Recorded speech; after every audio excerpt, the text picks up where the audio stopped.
तो बेटा आप लोगों को स्क्रीन शेयर हो गई आप लोगों के सामने?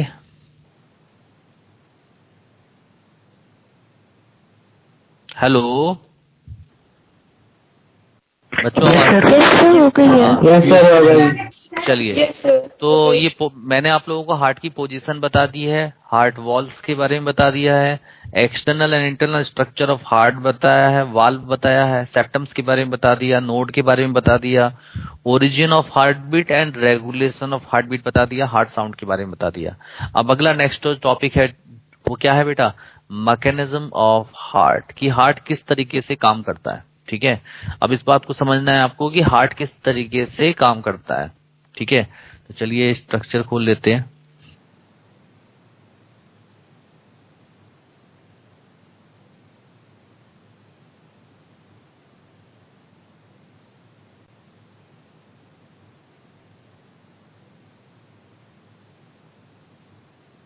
देखिए, हार्ट में जब कॉन्ट्रैक्शन होता है, हार्ट में जब कॉन्ट्रैक्शन होता है तो उस कॉन्ट्रैक्शन को आप क्या कहते हो? सिस्टोल। बोलना भी पड़ेगा तभी सीखोगे, क्या बोलेंगे? सिस्टोल। और जब हार्ट रिलैक्स करेगा तो उस कंडीशन को हम बोलते हैं डायस्टोल। ठीक है, तो इस तरीके से एट्रिया के अंदर क्या होता है? एट्रिया के अंदर सिस्टोल होता है और एट्रिया के अंदर डायस्टोल होता है। इसी तरीके से वेंट्रिकल में डायस्टोल होगा और वेंट्रिकल में क्या होगा? सिस्टोल होगा। तो अब देखिए, अब मैंने आप लोगों को बताया था कि एक सिंगल हार्ट बीट में कितना टाइम लगता है? बोलो। 0.8 सेकेंड। कितना टाइम लगता है एक सिंगल हार्ट बीट में? 0.8 सेकेंड। 0.8 सेकेंड। हाँ, तो पहले इस पॉइंट को आप समझो अच्छे से।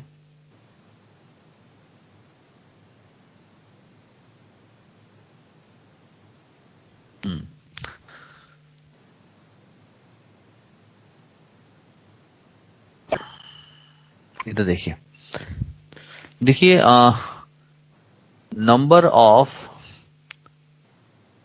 हार्ट बीट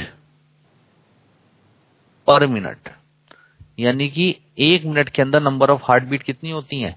70 से 75 बीट पर मिनट। और इसका एवरेज हम ले लेते हैं कितना? 72 बीट पर मिनट।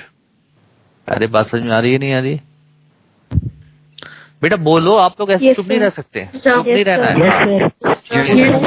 है। अब आता है time of single heart beat. Mute भी कर दो बेटा, म्यूट करना ही भूल जाते हो। Time of single heart beat is equal to time 0.8 second upon number of heart. तो टाइम कितना हो गया? एक मिनट का मिनट कितने 60 सेकेंड होते हैं? 60 second upon number of heart beat कितनी है? 72। जब आप इसको डिवाइड करोगे तो 0.8 सेकेंड आ जाएगा। ठीक है, तो इसका अब क्या होता है बेटा? जैसे आपका ऑरिकल होता है, आप उसको ऑरिकल भी कह सकते हो या उसको एट्रियम भी कह सकते हो, या एट्रिया कह दो। तो एट्रिया के अंदर जो सिस्टोल होते हैं और जो डायस्टोल होते हैं, तो एट्रिया के अंदर जब सिस्टोल होता है तो हम बोलते हैं उसे एट्रिकुलर सिस्टोल। क्या नाम देते हैं? एट्रिकुलर सिस्टोल। और जब एट्रिया में डायस्टोल होता है तो बोलते हैं एट्रिकुलर डायस्टोल। ठीक है, तो बेटा एट्रिकुलर जो सिस्टोल होता है ये कितने टाइम के लिए होता है? ये होता है 0.1 सेकेंड के लिए। और एट्रिकुलर डायस्टोल कितने टाइम के लिए होता है? 0.7 सेकेंड के लिए। दोनों को जोड़ोगे तो 0.8 सेकेंड हो जाएगा। क्लियर है? सेम इसी तरीके से वेंट्रिकल होता है। वेंट्रिकल में भी क्या होता है? सिस्टोल होता है। और वेंट्रिकल में क्या होता है? डायस्टोल होता है। तो जब वेंट्रिकल में सिस्टोल होता है तो उसे बोलते हैं वेंट्रिकुलर सिस्टोल। और जब वेंट्रिकल में डायस्टोल होता है, जब वो रिलैक्स करता है तो बोलते हैं वेंट्रिकुलर डायस्टोल। तो वेंट्रिकुलर सिस्टोल में बेटा 0.3 सेकेंड का टाइम लगता है और वेंट्रिकुलर डायस्टोल में कितना टाइम लगता है? 0.5 सेकेंड का टाइम लगता है। बताओ, बात समझ में आई नहीं आई? बोलो। ठीक है, अब बेटा अगर आपसे ये पूछा जाए कि हार्ट जो है ब्लड को आगे पंप करता है, वो किसकी वजह से पंप करेगा? हार्ट पंप हार्ट जो होगा, heart pump blood to outside, यानी कि बाहर की तरफ जो पार्ट ब्लड पंप करेगा वो किसकी हेल्प से करेगा? वेंट्रिकल के सिस्टोल और डायस्टोल की वजह से तो करेगा। बोलो बोलो। ठीक है, तो अब क्या होगा, जैसे हार्ट के 4 चैम्बर होते हैं, जैसे मैंने 4 चैम्बर बना लिए, ये हार्ट के 4 चैम्बर हो गए, आपके हार्ट के 4 चैम्बर हो गए। ये हो गया आपका राइट एट्रियम, ये हो गया आपका राइट वेंट्रिकल, ये लेफ्ट एट्रियम हो गया, ये लेफ्ट वेंट्रिकल हो गया, और इसके बीच में ये ट्राइकस्पिड वाल्व हो गए, और इधर साइड बाइकस्पिड वाल्व हो गया। क्लियर? अब क्या हुआ, राइट एट्रियम के अंदर सुपीरियर वेना केवा से, इंफीरियर वेना केवा से और कोरोनरी साइनस, तीनों से क्या आ गया बेटा? इम्प्योर ब्लड आ गया। किस किस से आया? ये आया सुपीरियर वेना केवा से, ये आया इंफीरियर वेना केवा से, और ये कौन सा ब्लड आया? कोरोनरी साइनस से। तो ये जो इम्प्योर ब्लड है वो राइट एट्रियम के अंदर फिल्ड हो गया, यानी कि इसके अंदर कैसा ब्लड आता है? इम्प्योर ब्लड आता है, डीऑक्सीनेटेड कह दो या इम्प्योर कह दो। ठीक है, इम्प्योर ब्लड आता है। और जो लेफ्ट एट्रियम होता है, लेफ्ट एट्रियम में टू पेयर, एक 1 पेयर सामने है, 1 पेयर के पीछे होते हैं। 2 पेयर पल्मोनरी, किसकी हेल्प से?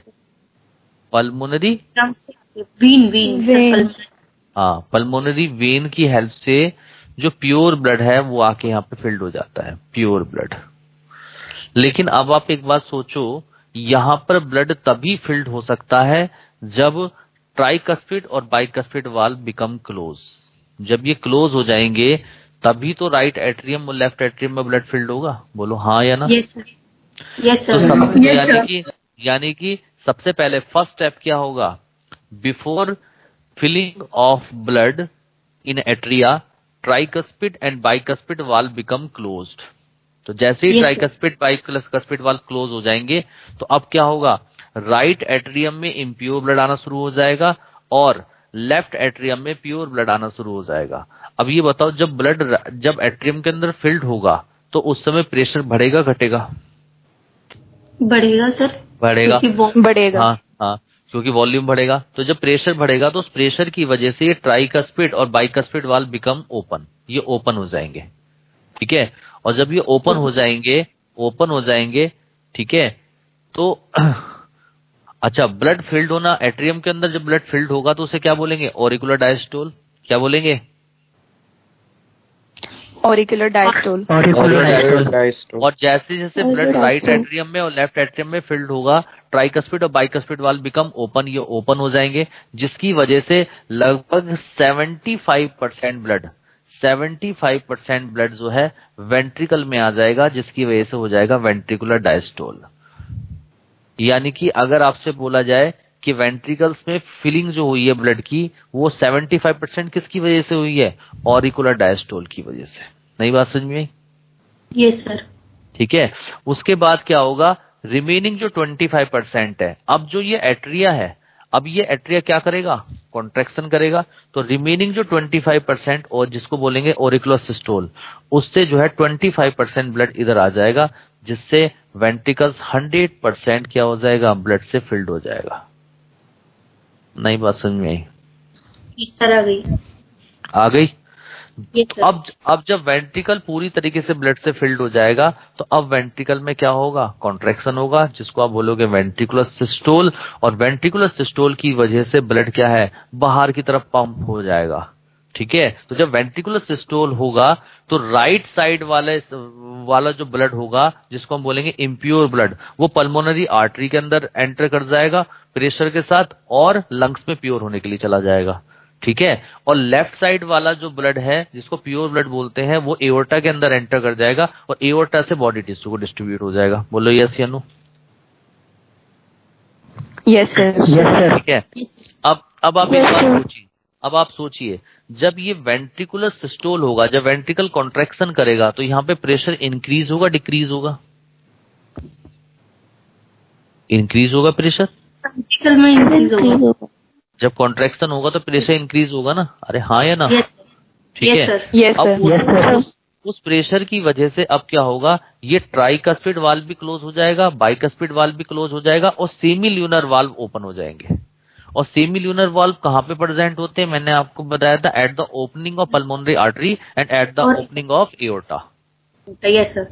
ठीक है। तो जब वेंट्रिकल में कॉन्ट्रैक्शन होगा तो उस कॉन्ट्रैक्शन की वजह से प्रेशर इंक्रीज होगा और उस प्रेशर की वजह से वो प्रेशर ट्राइकस्पिड और बाइकस्पिड वाल्व को क्लोज कर देंगे। क्यों क्लोज कर देंगे? ताकि ब्लड का बैक फ्लो ना हो जाए, वरना तो वो एट्रियम में चला जाएगा। Yes sir. ठीक है ना?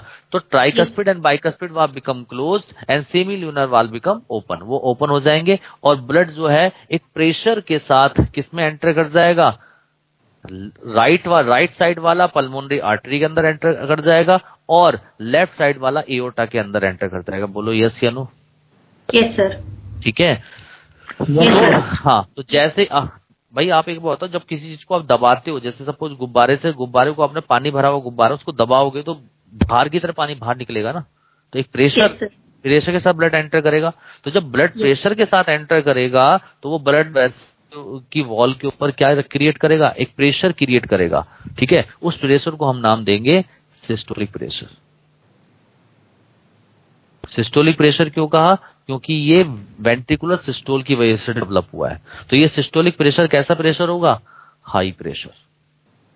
अरे बोलो यस सर। ठीक है ना? और ये सिस्टोलिक प्रेशर किस पे क्रिएट हुआ, किस पे क्रिएट हो रहा है? Create on walls of blood vessels, walls of blood vessels. ठीक है। और इसकी वैल्यू होती है सिस्टोलिक प्रेशर की 120 mmHg। नई बात समझ में? बोलो यस सर। अब जब वेंट्रिकल कॉन्ट्रैक्शन कर जाएगा, अब उसके बाद वेंट्रिकल क्या करेगा? रिलैक्स करेगा। तो जब वेंट्रिकल रिलैक्स करेगा, आप लोगों ने देखा जब पाइप थोड़ा सा फूलता है तब भी कुछ पानी की बाहर निकलती है। तो जैसे ही वेंट्रिकल अब डायस्टोल करेगा, वेंट्रिकुलर डायस्टोल होगा, क्या होगा? वेंट्रिकुलर डायस्टोल होगा। तो उसकी वजह से भी कुछ ब्लड बाहर की तरफ पंप होगा और वो भी ब्लड वेसल्स के ऊपर एक प्रेशर क्रिएट करेगा, उसे बोलेंगे डायस्टोलिक प्रेशर। नहीं समझ में आई बात? आ गई सर। ठीक है। और ये डायस्टोलिक प्रेशर की वैल्यू होगी 80 mmHg। इसकी वैल्यू कितनी होगी? सर ये फिर से बताना सर। बेटा देखो, दिमाग का खेल है सारा। जब वेंट्रिकल कॉन्ट्रैक्शन करेगा तो उसकी वजह से तो हाई प्रेशर के साथ जो है ब्लड बाहर जाएगा।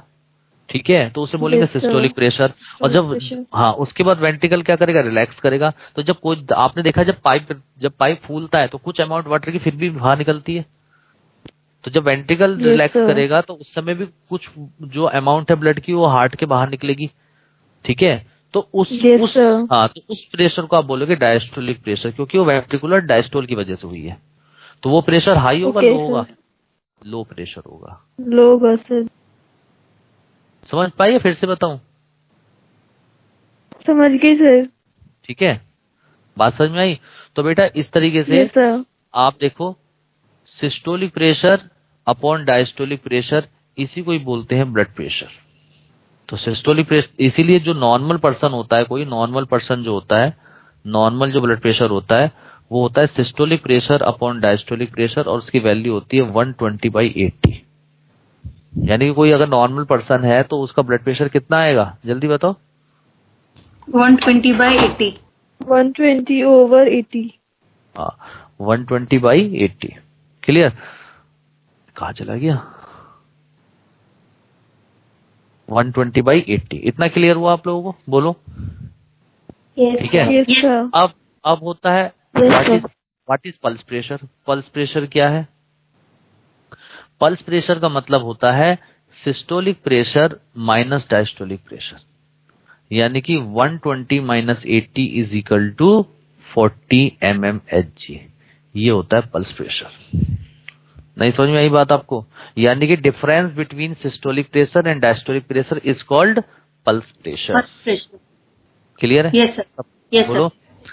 तो बेटा हाँ, तो जो ब्लड प्रेशर होता है, आप लोगों ने देखा होगा ब्लड प्रेशर को हम जो है यहाँ पर एक पट्टा सा बांधते हैं, आपने देखा होगा? देखा है ब्लड प्रेशर को नापने के लिए?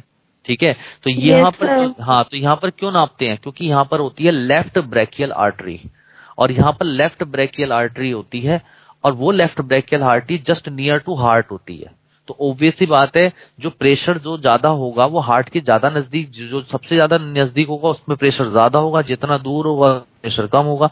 इसलिए हम यहाँ पर नापते हैं ब्रैकियल आर्टरी पे, ताकि प्रेशर की जो वैल्यू है वो करेक्ट आए। नहीं बात समझ में आ गई सर. आ गई? और जिससे हम नापते हैं उस इंस्ट्रूमेंट को हम नाम देते हैं स्पिग्नोमैनोमीटर। क्या नाम देते हैं? Sphygmomanometer. ठीक है। अच्छा, पल्स प्रेशर की अगर हम बात करते हैं तो बेटा पल्स प्रेशर को आपने देखा होगा, जो नंबर ऑफ पल्सेस हम नापते हैं वो यहाँ पे नापते हैं, ऐसे पकड़ता है डॉक्टर, है ना?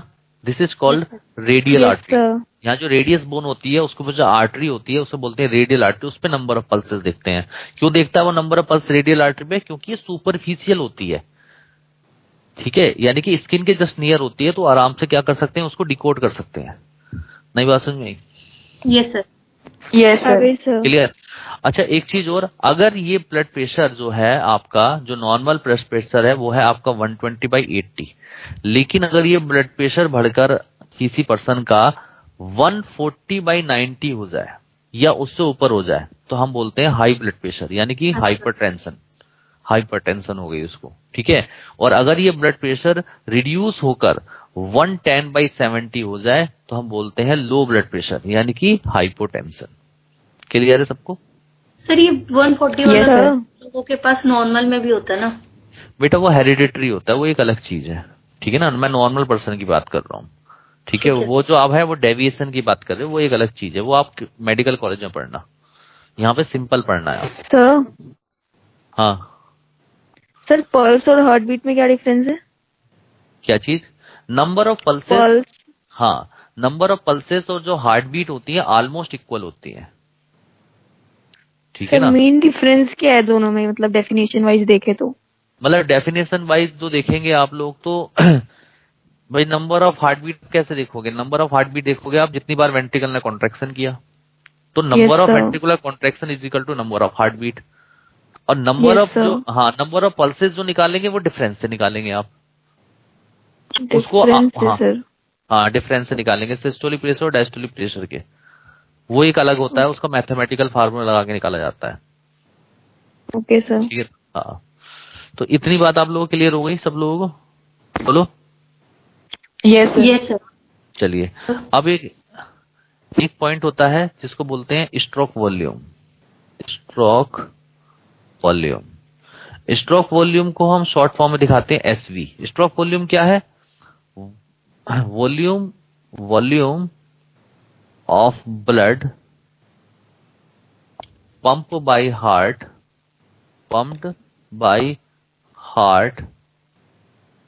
इन सिंगल हार्ट बीट, यानी कि एक हार्ट बीट में जितना ब्लड बाहर की तरफ पंप होगा that is called stroke volume, और उसकी वैल्यू होती है 70 ml पर बीट। यानी कि एक हार्ट बीट में कितना ब्लड पंप होता है? जल्दी बताएं। अरे बोल ही नहीं रहे हो यार, कैसे सिखाऊंगा यार, तो थके से दिख रहे हो। 70 ml। 70 ml, ठीक है। अगला है कार्डियक आउटपुट। कार्डियक आउटपुट जो होता है ये होता है volume of blood pumped by heart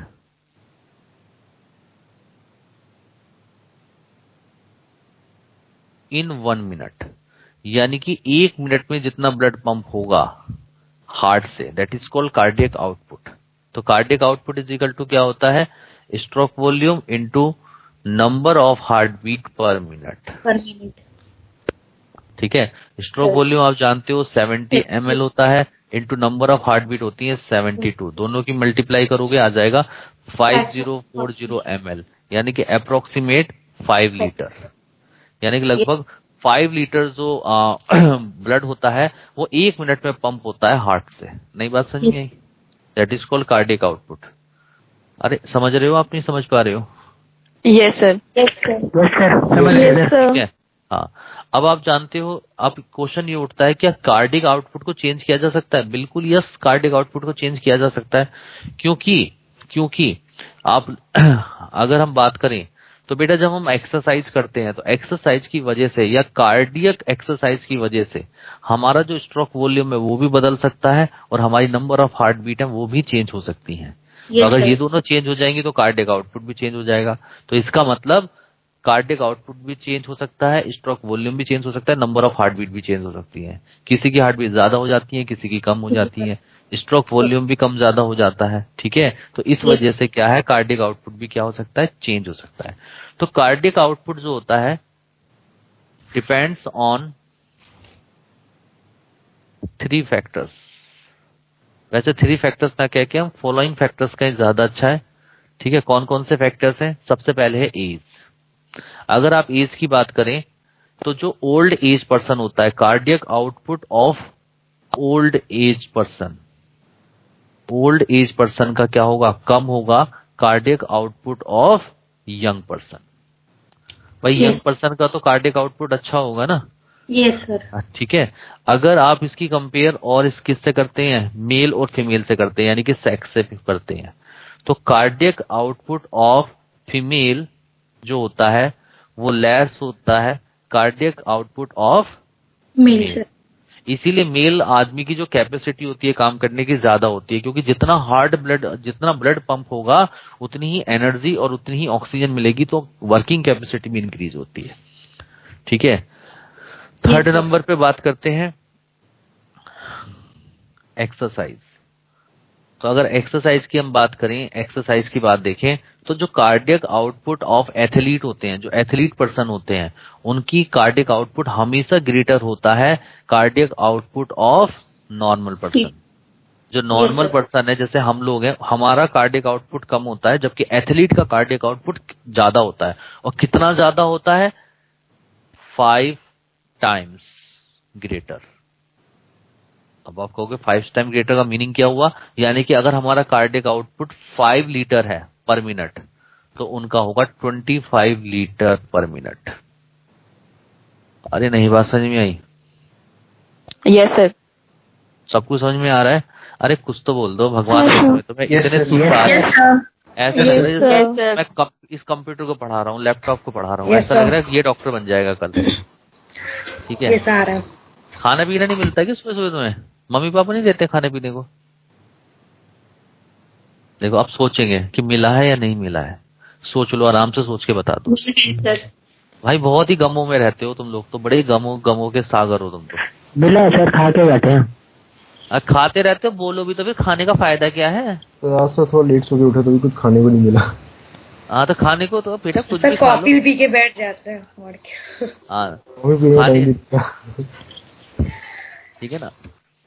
तुम्हें यकीन है, तुम्हें लगता है कि मैंने ब्रेकफास्ट किया? मैं ब्रेकफास्ट ही नहीं करता, लिटरली मैं ब्रेकफास्ट नहीं करता, और मैंने कुछ नहीं खा रखा है, लेकिन मेरे अंदर एनर्जी की कमी बता दो क्या है? ना एनर्जी की कमी मिलेगी ना किसी भी चीज की, मैं सुस्त रहता ही नहीं। वजह क्या है? वजह क्या है? सुस्त रहना तो मतलब है बेकार, वो इंसान जीवन में कुछ नहीं कर सकता। ठीक है ना, मैं तो पूरी एनर्जी के साथ पढ़ा रहा हूं आप लोगों को, आप इंटरेस्ट कितना लेते हो ये आप पे डिपेंड करता है। ठीक है, तो इतनी बातें आपको क्लियर हुई सब लोगों को? Yes sir.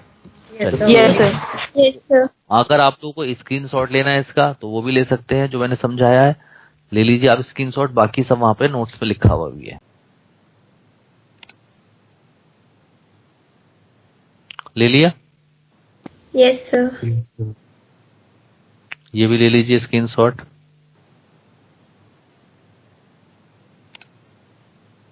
एक एक चीज वो बता रहा हूं, क्वेश्चन नहीं होता गलत। हो गया? Yes sir.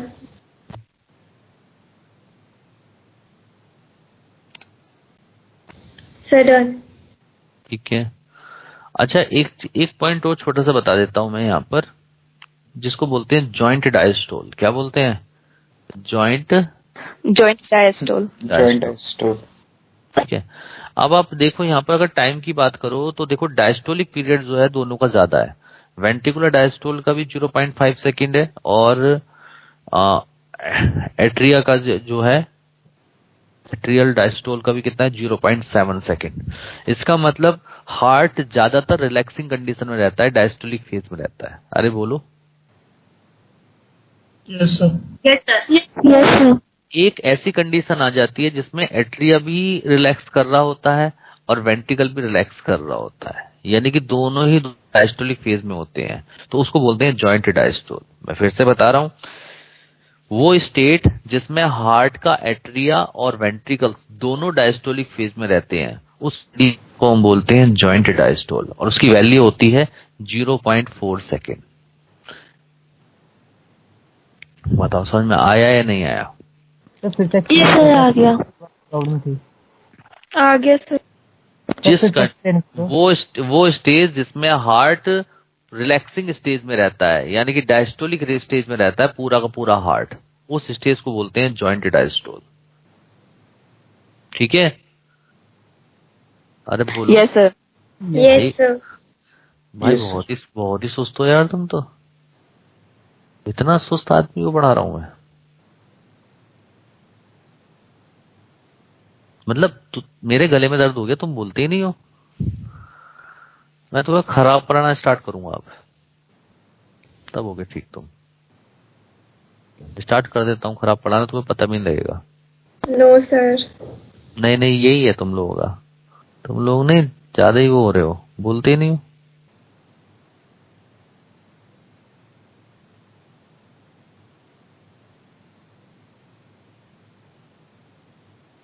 देखिए, मैकेनिज्म ऑफ हार्ट, इसको बोलते हैं cardiac cycle.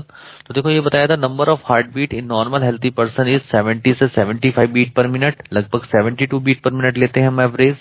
Duration of single heart beat निकालने के लिए total time upon number of heart beat, यानी कि 60/72 0.8 सेकेंड हो गया। और वन हार्ट बीट का मतलब क्या होता है? One heart beat include one ventricular systole and one ventricular diastole, तभी तो 0.8 सेकेंड कंप्लीट होगा। अरे बोलिए। Yes sir. Yes sir. Yes, sir. हाँ, तो ऑरिकल Yes, में sir. सिस्टोल जो होता है 0.1 सेकेंड के लिए होता है, डायस्टोल 0.7 सेकेंड के लिए होता है। वेंट्रिकल्स में सिस्टोल 0.3 सेकेंड के लिए होता है और डायस्टोल 0.5 सेकेंड के लिए होता है। अब क्वेश्चन उठता है, what is the joint diastole? Joint diastole in this state both atria and ventricles remain in diastolic phase, यानी कि रिलैक्स स्टेज में रहते हैं। This time is period is 0.4 second. अब मैंने आपको बताया था कि ऑरिकुलर डायस्टोल होता है सबसे पहले। तो ऑरिकुलर डायस्टोल से जब होता है तो उससे पहले क्या होते हैं? Tricuspid and bicuspid valve become closed हो जाते हैं। ठीक है? और क्या होता है, 70 से 75% ब्लड जो है वेंट्रिकल्स में एंटर हो जाता है ड्यू टू ऑरिकुलर डायस्टोल की वजह से। उसके बाद ऑरिकुलर सिस्टोल होता है, जिससे 25 से 30% जो ब्लड होता है रिमेनिंग वो वेंट्रिकल्स के अंदर फिल्ड हो जाता है, जिसकी वजह से वेंट्रिकल 100% क्या हो जाता है, फिल्ड हो जाता है। उसको बोलते हैं वेंट्रिकुलर डायस्टोल। और वेंट्रिकुलर डायस्टोल यानी कि जब पूरी तरीके से 100% फिल्ड हो जाएगा उसके बाद होगा वेंट्रिकुलर सिस्टोल। और वेंट्रिकुलर जो सिस्टोल होगा तो प्रेशर इंक्रीज हो जाएगा, जिसकी वजह से tricuspid and bicuspid valve become closed and semilunar valve become open, और ब्लड जो है goes to the outside under create pressure, high pressure के साथ बाहर जाएगा, जिसको बोलेंगे सिस्टोलिक प्रेशर। क्या बोलेंगे? Systolic pressure. हाँ, सिस्टोलिक प्रेशर। उसके बाद क्या होगा, वेंट्रिकल में क्या होगा, डायस्टोल होगा, जिसकी वजह से डायस्टोलिक प्रेशर क्रिएट होगा, उसकी वैल्यू होगी 80 mmHg। इसके बाद आता है स्ट्रोक वॉल्यूम। स्ट्रोक वॉल्यूम क्या होता है? Volume of blood pump by single heart beat, एक हार्ट बीट में जितना ब्लड पंप होता है that is called stroke volume, जिसकी वैल्यू होती है 70 ml पर बीट सॉरी। और कार्डियक आउटपुट जो होता है, एक मिनट में जितना ब्लड पंप होगा हार्ट से that is called cardiac output. तो cardiac output is equal to होता है number of heart beat per minute into stroke volume, यानी कि 72 into 70 is equal to 5040 ml, यानी कि 5 लीटर। ठीक है? अब क्वेश्चन मैंने आपको बताया था, क्या हम अपने स्ट्रोक वॉल्यूम को या कार्डियक आउटपुट को चेंज कर सकते हैं? आप बिल्कुल कहोगे यस, चेंज कर सकते हैं। The body is able to alter the stroke volume, heart rate and thereby cardiac output, यानी कि स्ट्रोक वॉल्यूम को भी चेंज कर सकते हैं, हार्ट रेट को भी चेंज कर सकते हैं, और कार्डियक आउटपुट को भी क्या कर सकते हैं बेटा, चेंज कर सकते हैं। जैसे एग्जांपल है, the cardiac output of an athlete will be much higher than that of a ordinary man, यानी कि कार्डियक आउटपुट जो होता है किसका ज्यादा होता है, जल्दी बताएं। एथलीट का कितने टाइम ज्यादा होता है? वो पॉइंट भी लिखवाया है यहाँ पर कि during exercise the cardiac output can be increase up to 5 fold यानी कि 5 times from about 5 litre per minute to the 25 litre per minute. Clear. अब ये भी लिखवा दिया मैंने, cardiac output depends on age physical activities, यानी कि cardiac output of young person is greater than cardiac output of old person, cardiac output of athlete is greater than cardiac output of ordinary person, और एक और यहाँ पे आप लिख सकते हो cardiac output of female is greater than cardiac output of mail, नहीं फीमेल लेस, होगा ना। उल्टा बोल दिया था। ठीक है, चलिए अगला आता है ब्लड प्रेशर।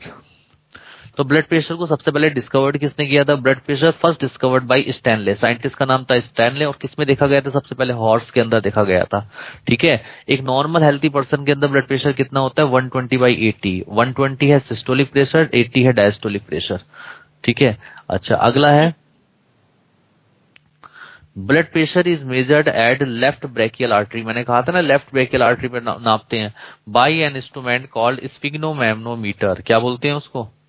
स्फिग्नोमैनोमीटर। हाँ, स्फिग्नोमैनोमीटर। और ये भी बताया था कि if blood pressure exceed to 140/90 then it is called hypertension यानी कि high blood pressure. If blood pressure decrease to 110/70 that is called hypotension यानी कि low blood pressure. If number of heart beat increase up to 100 beat per minute that is called tachycardia।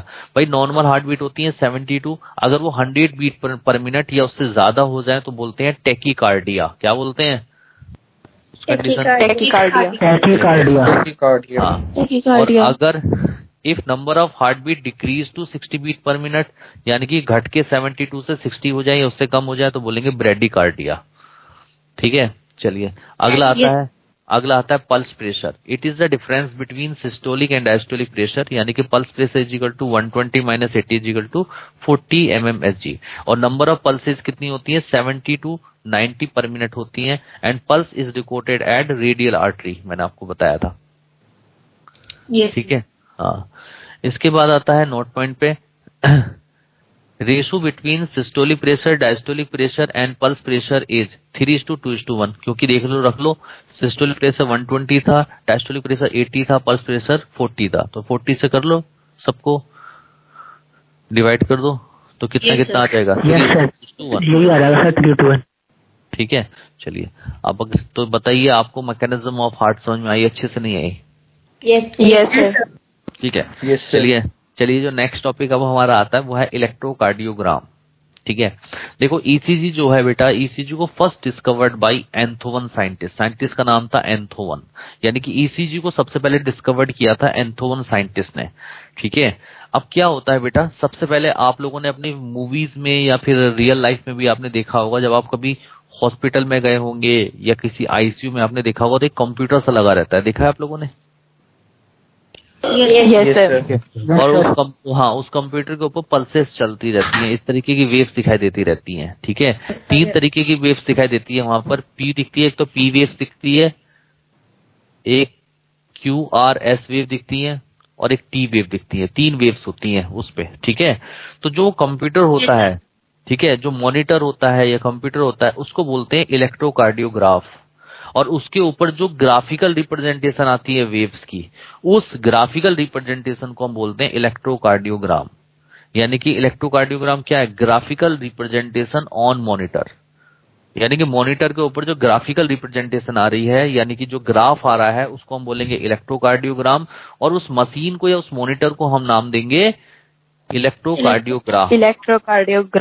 हाँ, और इस technique को नाम देते हैं electrocardiography. क्योंकि बच्चे में बड़ी गलती होती है, बच्चे सोचते हैं कि जो हमें ग्राफ दिखाई दे रहा है, जो ग्राफिकल रिप्रेजेंटेशन दिखाई दे रही है वो इलेक्ट्रोकार्डियोग्राफ है। नो, गलत। जो मॉनिटर है, जो कंप्यूटर है, दैट इज इलेक्ट्रोकार्डियोग्राफ। उसके ऊपर जो ग्राफ दिखाई दे रहा है वो है इलेक्ट्रोकार्डियोग्राम, और चेक्निक को नाम देते हैं इलेक्ट्रोकार्डियोग्राफी। गलती तो नहीं करोगे? No sir. No sir. ठीक है, बहुत ही क्लियर वर्ड में हर चीज बताकर चल रहा हूँ। ठीक है, अब देखिए ये कैसे काम करता है उसको बताते हैं। देखिए क्या होता है, देखिए एसए नोड होता है, आप लोग जानते हैं SA node auto excitable centre है, यानी कि एसए नोड क्या है? कार्डियक मसल्स है। और बेटा एसए नोड जो कि कार्डियक मसल्स हैं तो ये क्या करते हैं? विदाउट एक्सटर्नल स्टिमुलाई क्या कर देते हैं? इम्पल्स प्रोड्यूस Action करते हैं, potential. यानी कि एक्शन पोटेंशियल प्रोड्यूस करते हैं, और वो एक्शन पोटेंशियल ट्रांसफर हो जाता है नोडल टिश्यू यानी कि मस्कुलेचर ऑफ हार्ट को, जिसकी वजह से हार्ट में क्या स्टार्ट हो जाती है, बीट स्टार्ट हो जाती है, और जब हार्ट में बीट स्टार्ट होती है तो क्या प्रोड्यूस होती है, इलेक्ट्रिक करंट, और वो इलेक्ट्रिक करंट हमारी पूरी बॉडी में क्या हो जाती है, डिस्ट्रीब्यूट हो जाती है। तो जो इलेक्ट्रिक करंट है उसको डिटेक्ट करने के लिए हम 3 इलेक्ट्रिकल लीड्स लेते हैं। 2 इलेक्ट्रिकल लीड्स हम अपनी रिस्ट पे लगा देते हैं, कलाइज को बोलते हैं, और 1 लीड जो है हम अपने लेफ्ट एंकल, पैर के लेफ्ट एंकल पे लगा देते हैं। बात समझ में आई? बोलो हाँ या ना। Yes sir. ठीक है, और जब हम लगा देंगे Yes, sir. उसके बाद अब हम क्या करेंगे, ग्राफ देखेंगे, उसका पेशेंट का ग्राफ देखेंगे। तो आपको इस तरीके से 3 वेव्स दिखाई देंगी। देखिए, सबसे पहले पी वेव्स दिखेगी, उसके बाद क्यू आर एस वेव दिखेगी, और फिर टी वेव दिखेगी। तो सबसे पहले बात करते हैं पी वेव्स। आप लोगों को पी वेव दिखाई दे रही है? यस सर, दिखाई दे रही है। Yes sir. बेटा हाँ, ये फर्स्ट वेव होती है, और पी वेव जो है बेटा स्मॉल अपवर्ड वेव है। देखो थोड़ी सी ऊपर उठी हुई है, तो स्मॉल अपवर्ड वेव है, और ये पी वेव रिप्रेजेंट करती है डीपोलराइजेशन ऑफ एसए नोड को। किसको रिप्रेजेंट करती है? Depolarisation of SA node. हाँ, और आपको भी याद भी होगा, डीपोलराइजेशन ऑफ एसए नोड की वजह से क्या होगा, ऑरिकुलर सिस्टोल। तो यानी कि पी वेव्स किसको दिखा रही है, ऑरिकुलर सिस्टोल को। नहीं बात समझ में आई? Yes sir. आगे सर। ठीक है हाँ सर आगे। हाँ, ये जो क्यू आर एस वेव है ये लॉन्ग अपवर्ड वेव है, और ये रिप्रेजेंट करती है वेंट्रिकुलर सिस्टोल को। तो वेंट्रिकुलर सिस्टोल को रिप्रेजेंट करेगी, तो किसको रिप्रेजेंट कर रही है, डीपोलराइजेशन ऑफ एवी नोड, क्योंकि एवी नोड के डीपोलराइजेशन की वजह से वेंट्रिकुलर कॉन्ट्रैक्शन होते हैं ना। अरे बोलो। Yes sir. ठीक है, और ये जो टी वेव्स है, ये टी वेव्स रिप्रेजेंट कर रही है वेंट्रिकुलर रिपोलराइजेशन को। वेंट्रिकुलर रिपोलराइजेशन को दिखा रहा है। अब ये वेंट्रिकुलर रिपोलराइजेशन क्या है, वेंट्रिकल्स का डीपोलराइजेशन से पोलराइज्ड स्टेट में जाना। तो डीपोलराइज्ड स्टेट किसको बोलते हैं, मैंने बताया था एक्शन स्टेज को, और पोलराइज्ड स्टेज किसको बोलते हैं, रेस्टिंग स्टेज को। अरे बोलो। Yes sir. ठीक है, रेस्टिंग स्टेज को। तो ठीक है, तो एक्शन स्टेज से रेस्टिंग स्टेज में जाना क्या कहलाता है, वेंट्रिकुलर रिपोलराइजेशन। तो वो कौन रिप्रेजेंट कर रहा है, टी वेव्स। सर हम नहीं बात ऐसे भी बोलते हैं ना, एंड ऑफ वेंट्रिकुलर सिस्टोल होता है टी वेव पे। वो भी कह सकते हो, ठीक है ना। Yes sir. अच्छा, तो इतनी बात आपको समझ में आ गई बेटा। बोलने का तरीका है अलग अलग, बात हम एक ही कह रहे हैं। अच्छा, दूसरी चीज, अब क्या हो रहा है, अगर ये पी वेव्स थोड़ी सी ऊपर चली जाए, इसका मतलब पी वेव ऊपर चली गई, इसका मतलब जो एट्रिया का साइज है वो इंक्रीज हो गया, यानी कि एलिवेशन ऑफ एट्रिया हो गया। तो जब एलिवेट हो जाएगा एट्रिया, बड़ा हो जाएगा एट्रिया, तो उसको कॉन्ट्रैक्शन में टाइम कम लगेगा। तो जब कॉन्ट्रैक्शन को टाइम कम लगेगा तो वेव्स थोड़ी सी ऊपर चली जाएंगी। तो अगर आपसे पूछा जाए कि elevation of P waves indicate, तो आप कहोगे elevation of atria. Elevation of atria. Yes sir. Clear है। तो इस तरीके से Yes, sir. आपको वेव्स के डेविएशंस का पता लगाना है, और वो वेव्स के डेविएशन आपको याद करने पड़ेंगे। तो वो क्या क्या डेविएशन है मैं आपको दिखा देता हूँ। अच्छा, क्यूआरएस वेव किसको दिखा रहा है, वेंट्रिकुलर सिस्टोल को। ठीक है, तो अगर मुझे किसी पर्सन की हार्ट बीट कैलकुलेट करनी है, तो मैं कंप्यूटर पे 1 मिनट में देख लूंगा कितनी बार क्यूआरएस वेव आई। तो जितनी बार क्यूआरएस वेव आई उतना ही नंबर ऑफ वेंट्रिकुलर सिस्टोल होगा, और उतनी ही नंबर ऑफ हार्ट बीट होगी। नई बात समझ में आई? Yes sir. ठीक है हाँ, और ईसीजी हम करते क्यों हैं, किसी भी पर्सन के हार्ट की स्थिति को जानने के लिए या हार्ट की कार्डियक एक्टिविटी को देखने के लिए हम इन वेव्स को देखते हैं। इन वेव्स के डेविएशन से हमें उसके हार्ट की क्लिनिकल असेसमेंट हो पाता है कि उसका हार्ट ठीक है, सही काम कर रहा है या नहीं कर रहा है। ठीक है सर। तो देखिए हाँ, तो ये इलेक्ट्रोकार्डियोग्राम तो बता दिया, इलेक्ट्रोकार्डियोग्राफ बता दिया, इलेक्ट्रोकार्डियोग्राफी बता दी है ना। चलिए अब आता है इंडिकेशन। तो इंडिकेशन में क्या है, on monitor 3 waves are produce, 3 waves बनती हैं, एक पी वेव्स होती है। It indicate depolarisation of SA node resulting auricular systole, और ये क्या थी, small upward wave. Clear. Second थी क्यूआरएस वेव। Yes, sir. ये लॉन्ग अपवर्ड वेव थी, रिप्रेजेंट कर रही थी depolarisation of AV node resulting ventricular systole. इसके बाद पी वेव लिखा ही नहीं सर, एलिवेशन वाला पॉइंट जो आपने बताया था। किसमें, पी वेव में बताया था ना सर आपने, एलिवेशन ऑफ एट्रिया जो आपने बोला था कि वो आगे आगे आएगा ना बेटा, आगे आएगा ना। तो नॉर्मल वेव्स की बात करें ना, अभी डेविएशन नहीं आया ना। Okay sir. सब है बेटा, आप आराम से बैठ के सुनते जाओ बस। ठीक है सर। टी वेव्स, तो टी वेव्स क्या है? It represent ventricular repolarisation. Repolarisation का मतलब एक्साइटेड स्टेट से नॉर्मल स्टेट में आना, यानी कि means ventricle return from excited state. Excited state को क्या बोलते हैं? Depolarisation to the normal state, यानी कि पोलराइजेशन। ठीक है, हाँ। By counting the number of QRS complex that occur in a given time period, the heart beat rate of an individual can be determined. मैंने आपको कहा था QRS वेव को आप काउंट कर लो और आपके पता लग जाएंगी, हार्ट बीट पता लग जाएंगी। ठीक है, अगला है ECG of great clinical significance as any deviation from this shape indicate a possible abnormalities और डिसीज। हम ECG किसी का करवाते हैं, अब उसकी वेव्स को चेक करते हैं, अगर उसमें कोई डेविएशन आ रहा है अगर, तो उससे हमें उसके अंदर एबनॉर्मलिटीज और डिसीज का पता लग जाता है, यानी कि हार्ट के क्लिनिकल असेसमेंट के लिए हम ECG करवाते हैं। ठीक है, अब आते हैं डेविएशंस क्या है। एलिवेशन ऑफ पी वेव, अगर पी वेव बढ़ जाए तो elevation of P wave indicate enlargement of atria, यानी कि एट्रिया का साइज बढ़ गया है। ठीक है, enlarge QR wave and ST wave indicate myocardial infarction और हार्ट अटैक। देखो बेटा, दो बीमारी होती है, एक होती है हार्ट अटैक और एक होती है कार्डियक अरेस्ट। हार्ट अटैक की वजह से कार्डियक अरेस्ट होता है। हार्ट अटैक का मतलब क्या होता है? देखो बेटा, जो हमारे हार्ट की मसल्स हैं उनको ब्लड सप्लाई करने का काम कौन करता है? Coronary artery. और कोरोनरी आर्टरी जो होती है बिल्कुल धागे से भी पतली ब्लड कैपिलरीज होती है, बहुत पतली पतली होती है आर्टरीज, वो बहुत ही पतली पतली।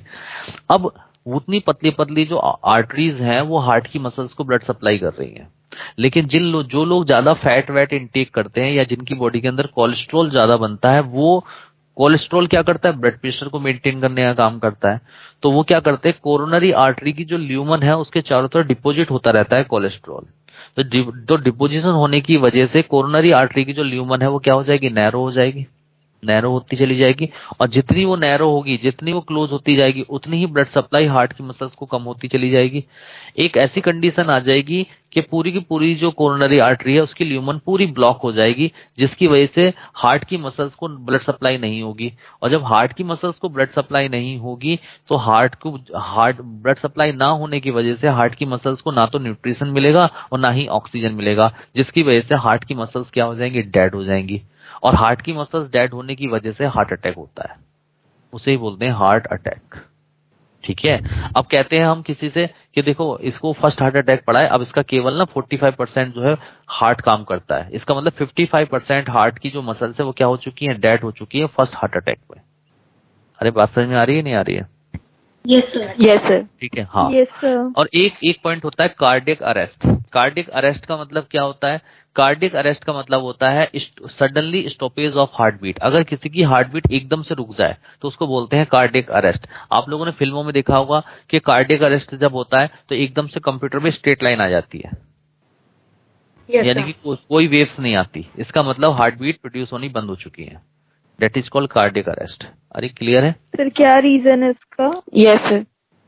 स्टॉपेज ऑफ हार्ट बीट, इसका रीजन वही है, वो क्यों स्टॉप क्यों हुआ सर?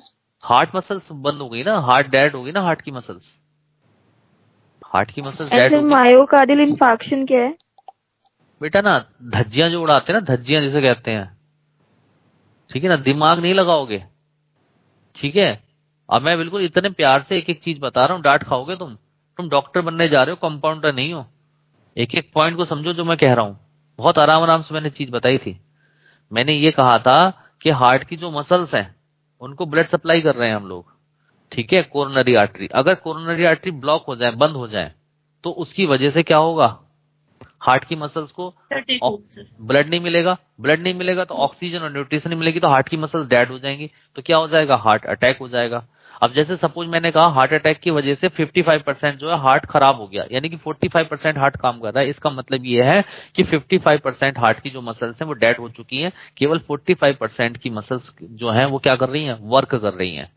तो वो 45% हार्ट की मसल्स काम करती रहें, इसके लिए हम क्या करते हैं? बाईपास सर्जरी करते हैं, यानी कि आर्टिफिशियल ब्लड कैपिलरीज डालते हैं ताकि उनको ब्लड सप्लाई प्रॉपरली मिलती रहे, ठीक है। लेकिन जब सेकेंड हार्ट अटैक होता है तो सेकेंड हार्ट अटैक में या तो पर्सन की डेथ हो जाती है या पर्सन जो है अलाइव जिंदा रह जाता है।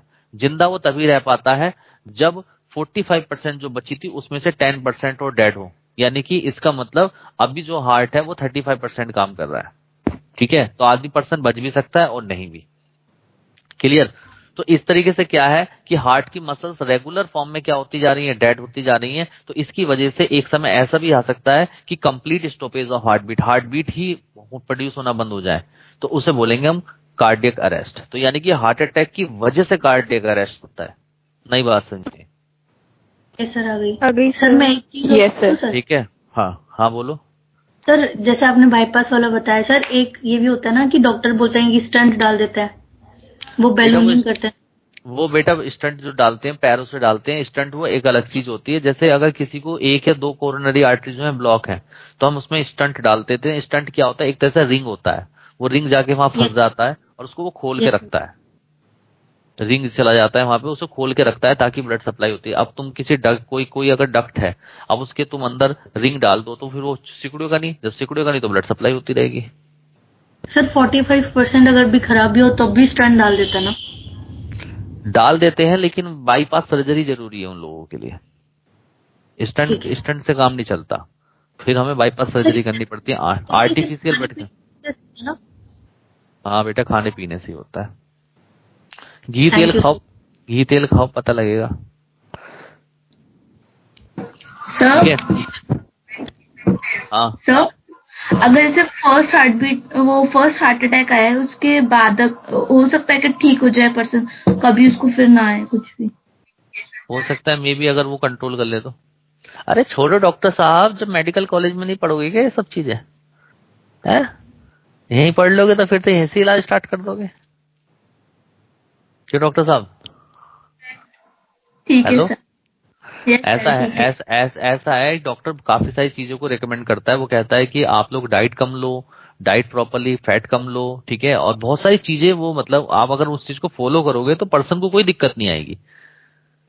ठीक है, लेकिन अगर पर्सन फिर भी अंडर कंट्रोल कर ले तो फिर तो दिक्कत आएगी। ठीक है ना। अब ज्यादातर हार्ट अटैक में आप देखना, ज्यादातर लोग उन लोगों को ज्यादा भी हार्ट अटैक पड़ता है जो लोग शराब ज्यादा पीते हैं, क्योंकि उनकी बॉडी में फैट का मेटाबॉलिज्म प्रॉपर्ली नहीं होता, तो वो फैट डिपोजिट होती चली जाती है। तो बहुत सारे काफी सारे कंज्यूम करते हैं उनके साथ भी होता है सर, रेगुलर बेसिस पे। हाँ, तो मेरा कहने का मीनिंग ये है कि हम लोग, तुम चूंकि एनसीईआरटी लेवल पे पढ़ रहे हो तो सिर्फ आप एक फैक्टर को पढ़ रहे हो। एक फैक्टर नहीं, करोड़ों फैक्टर होते हैं, करोड़ों फैक्टर्स होते हैं। ठीक है ना। लेकिन हम उस फैक्टर्स पे इतना ज्यादा नहीं उठा रहे लेवल को, क्योंकि बहुत सारी मैकेनिज्म चलती हैं। हम इसलिए नहीं जिक्र करता, मैं इसलिए नहीं करता क्योंकि मुझे फालतू की नॉलेज आप लोगों को नहीं देनी है। वो नॉलेज तो आप मेडिकल कॉलेज में ले लेना, तब मुझसे पूछ लेना, तब मैं आपको एक बड़े लेवल पे बता दूंगा। ठीक है ना। काफी सारे बच्चे पूछते भी हैं, है ना, अभी नहीं। ठीक है, इतनी बात आप लोगों को समझ में आ गई। तो अगर क्यूआर वेव और एसटी वेव्स क्या हो जाए, एनलार्ज हो जाए, तो इसका मतलब क्या हुआ है, मायोकार्डियल इन्फ्रक्शन हुआ है, यानी कि हार्ट अटैक पड़ा है पेशेंट को। और हार्ट अटैक पड़ा है इसका मतलब means less supply of blood to the heart muscles, यानी कि हार्ट की मसल्स को लेस सप्लाई हुई है, जिसकी वजह से हार्ट की मसल्स डेड हो गई हैं। अरे क्लियर है आप लोगों को? नहीं? Yes sir. Yes sir. चलिए, अगला है डिप्रेशन ऑफ एसटी वेव और फ्लैटनिंग ऑफ टी वेव। अगर एसटी वेव नीचे आ जाए या टी वेव बिल्कुल दिखाई ना दे तो वो वेव इंडिकेट करती हैं less supply of oxygen to the heart muscles, यानी कि हार्ट की मसल्स को ऑक्सीजन की सप्लाई कम हो रही है। इसका मतलब एंजाइना हो रहा है।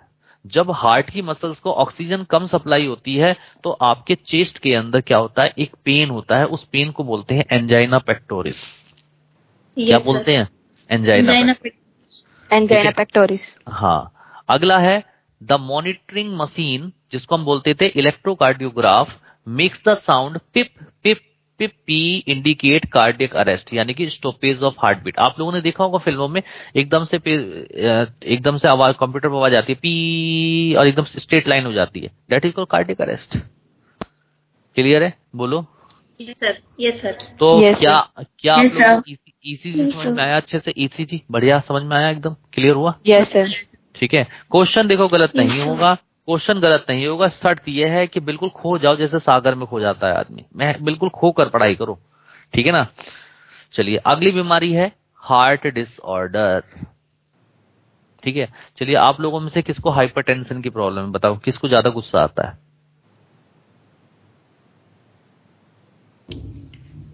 सर मतलब हाइपरटेंशन तो नहीं है, पर मतलब घर में तो देखा है सर। ऐसा ऐसे कितने लोग हैं जिनको इतना ज्यादा गुस्सा आता है कि वो दीवार में सर मारने लगते हैं, जो बिल्कुल अजीब से हो जाते हैं, बाल खोल लेते हैं, डरावने से हो जाते हैं?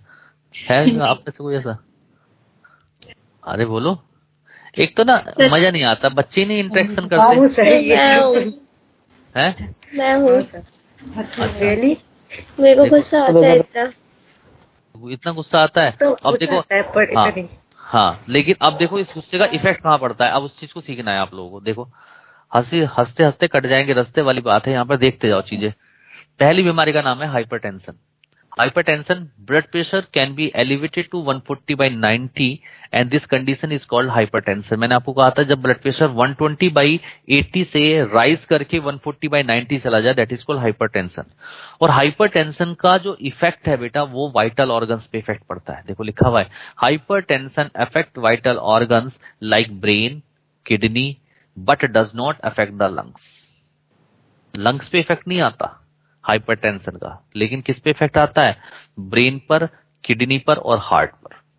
आपके उस आदमी का ब्रेन स्ट्रोक हो सकता है, ब्रेन डैमेज हो सकता है, ठीक है, किडनी फेल हो सकती हैं, ठीक है, हार्ट अटैक पड़ सकता है। तो ये सारी चीजें जो है हाइपरटेंशन का इफेक्ट वाइटल ऑर्गन्स पे आता है, लेकिन लंग्स पे इफेक्ट नहीं आता। अरे बात समझ में आई या नहीं आई? Yes sir. तो आज से हाइपरटेंशन सर, उसको ब्रेन स्ट्रोक मतलब होता ही है कि अगर ऐसा हो सकता है अगर ज्यादा हाइपरटेंशन रहे। यस सर, ठीक है। बहुत सारे कॉम्प्लिकेशन। अगला जो डिसऑर्डर है, heart disorder, that is called angina pectoris.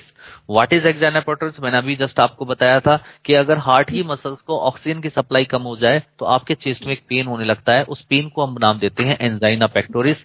ये मेल और फीमेल दोनों के अंदर होता है, ठीक है, लेकिन मेनली ये जो होता है यंग एज में या एल्डर एज में होता है, एल्डर या मिडिल एज में होता है। और चूंकि ये ऑक्सीजन की कमी की वजह से चेस्ट में पेन हो रहा है, तो अगर किसी को एंजाइना का पेन है और वो फिर से एक्सरसाइज स्टार्ट कर देता है, एक्सरसाइज की वजह से और ऑक्सीजन कम हो जाएगी, तो ये पेन क्या हो जाएगा? एलिवेट कर जाएगा, यानी कि प्रेसिपिटेट कर जाएगा। But after taking rest it become disappear. जैसे ही वो रेस्ट करेगा तो वो क्या करेगा? ऑक्सीजन इनहेल करेगा, जिसकी वजह से वो जो ऑक्सीजन सप्लाई है वो कैसी हो जाएगी? कंपनसेट हो जाएगी, और हार्ट के अंदर जो पेन है वो क्या हो जाएगा? ठीक हो जाएगा। That is called angina pectoris. Clear है सब लोगों को? यस सर, क्योंकि अगर एकदम से अगर ले जाते हैं ऑक्सीजन में तो हो जाता है कम। ठीक कह रहे हो आप। हाँ, तो लिखा हुआ है, due to less supply of oxygen to heart muscles chest pain occur called angina pectoris. This pain become precipitate or elevated due to strenuous exercise, but after taking rest it become disappear. It occur in both males and females, but mainly occur in elder and middle age person. जो बात मैंने बताई है सारी वो line यहाँ पे लिखी हुई है। सर ज्यादा टेंशन लेने की वजह से भी होता है क्या, या किसी बात को बहुत ज्यादा टेंशन ले ली तो तब ऐसा हो? बेटा टेंशन से तो हार्ट डिसीज होती ही है, इसलिए टेंशन तो लेनी ही नहीं चाहिए। ठीक है, हाँ, आपका सिंपैथेटिक और पैरासिम्पैथेटिक नर्वस सिस्टम काम करेगा, उसका इफेक्ट आएगा इन पर। चलिए अगला है कार्डियक अरेस्ट। कार्डियक अरेस्ट अभी बताया था, means complete stoppage of heart beat. अगर हार्ट बीट रुक जाए तो कार्डियक अरेस्ट। और हार्ट अटैक क्या होता है? Heart attack occur when heart muscles are suddenly damage by inadequate blood supply. इसका मतलब अगर हार्ट की मसल्स को प्रॉपर्ली ब्लड सप्लाई नहीं मिलेंगी तो हार्ट की मसल्स डेड हो जाएंगी, and this condition is called heart attack. चलिए अब बात करते हैं हार्ट फेलियर क्या है। बेटा देखो, हार्ट फेलियर, देखो हमें ना नॉर्मल सीखना है, हमें कोई चीज रटनी नहीं है। हार्ट फेलियर का मतलब क्या होता है? अब एक बार बताओ, अगर हार्ट ऐसे ऐसे पंप करता है, ऐसे ऐसे पंप करता है, तो ऐसे ऐसे प्रेशर ज्यादा होगा कम होगा? सर समझ में नहीं आया। हार्ट का वेंट्रिकल्स ऐसे ऐसे कॉन्ट्रैक्ट कर रहा है, तो प्रेशर ज्यादा होगा, तो ज्यादा प्रेशर के साथ ब्लड बाहर निकलेगा, और ज्यादा प्रेशर के साथ ब्लड बाहर निकलेगा तो उस प्रेशर की वजह से वो बॉडी टिश्यू तक पहुंच जाएगा, और बॉडी टिश्यू तक पहुंच जाएगा तो ऑब्वियस सी बात है बॉडी टिश्यू को क्या मिल जाएगा? ब्लड मिल जाएगा, यानी कि न्यूट्रिशन और ऑक्सीजन मिल जाएगा। अरे ऐसे मानो ना, अगर पाइप को आप तेज से दबाते हो तो पानी की धार दूर जाती है, प्रेशर ज्यादा रहता है।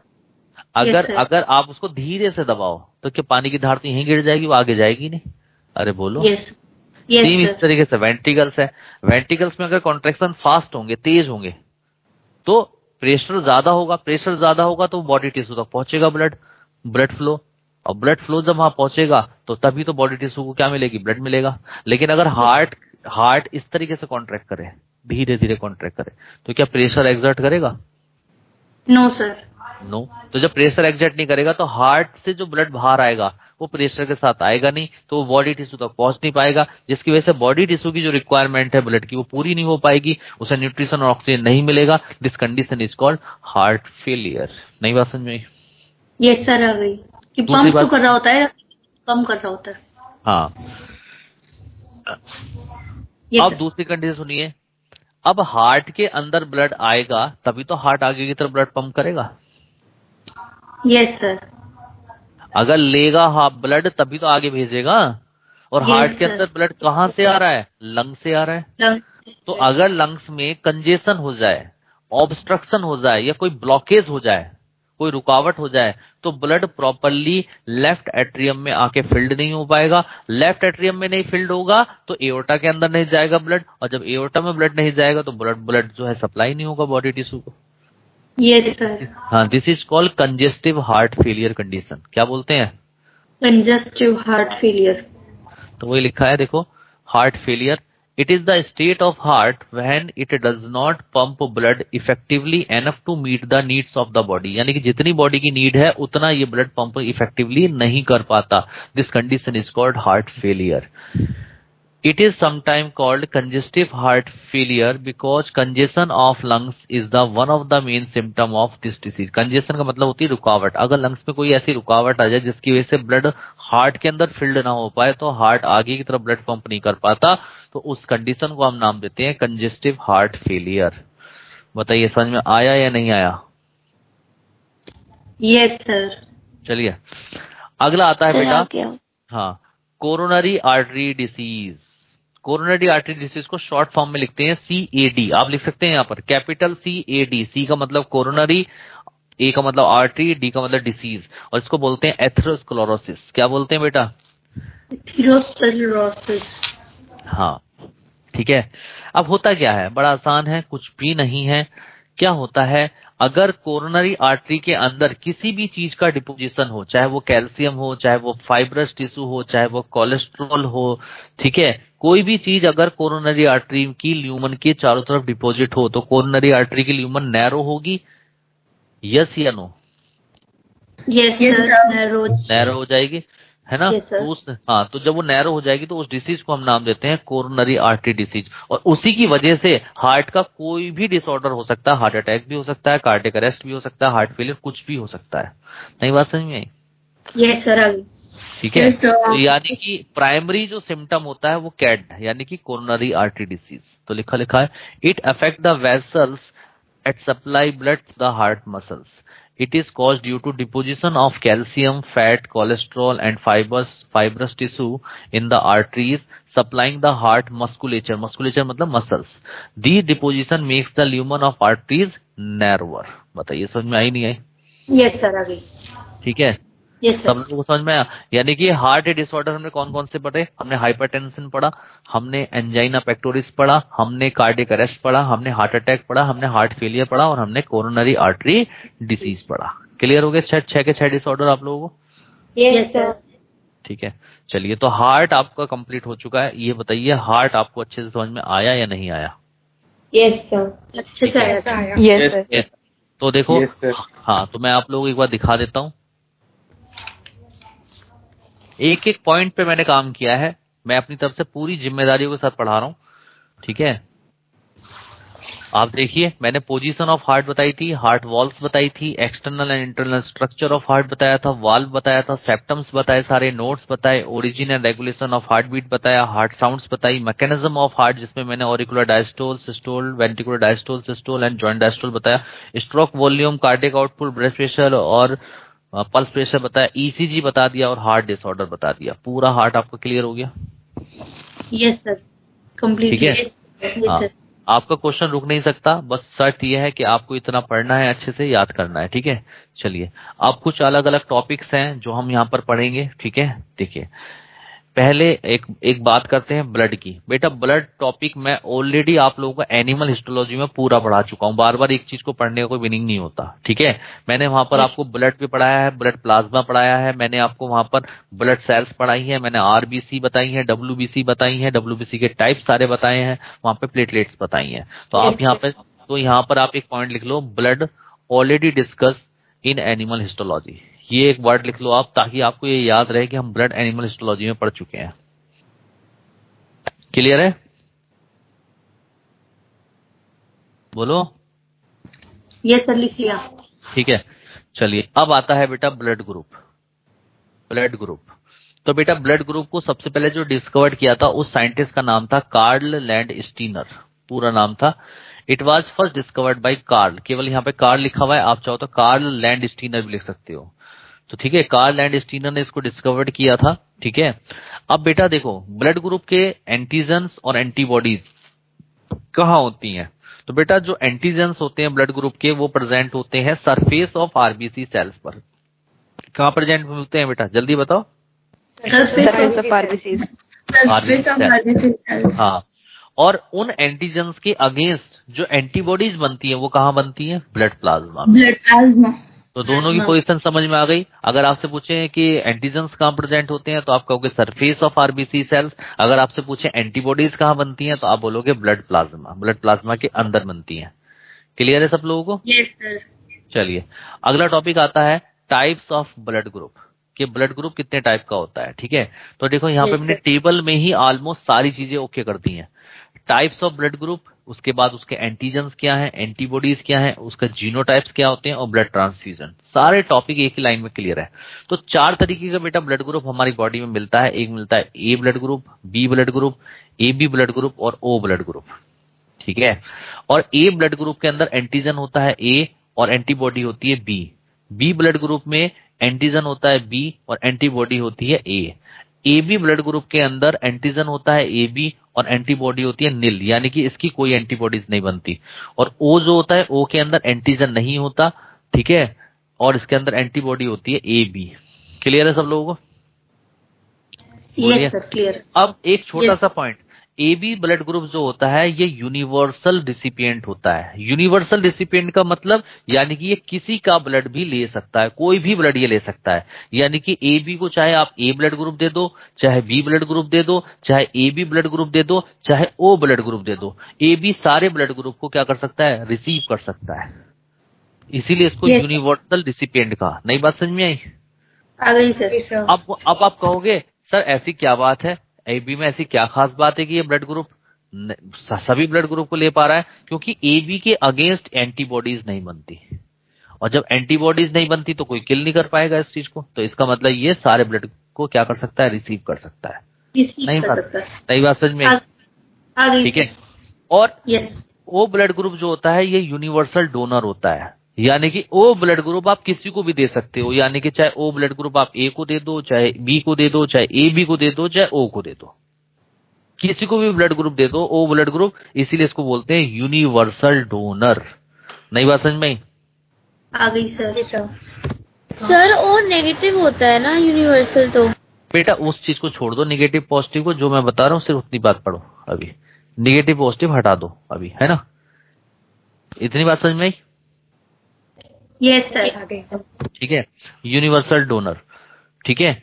अब ये यूनिवर्सल डोनर क्यों होता है? इसे किसी को क्यों दिया जा सकता है? क्योंकि इसका कोई भी एंटीजन नहीं होता। तो जब इसका एंटीजन ही नहीं होता तो इसके अगेंस्ट एंटीबॉडीज ही नहीं बनेगी किसी ब्लड ग्रुप के अंदर, तो वो क्या कर लेगा? उसको रिसीव कर लेगा। नई बात समझ में? आ गई सर। आ गई, ठीक है। अच्छा एक छोटा सा पॉइंट और मैं आप लोगों को बताता हूं, जीनोटाइप। अगर हम जीन्स देखें तो ए ब्लड ग्रुप के लिए 2 जीन होते हैं, आई ए आई ओ। बी ब्लड ग्रुप के लिए 2 जीन होते हैं, आई बी आई ओ।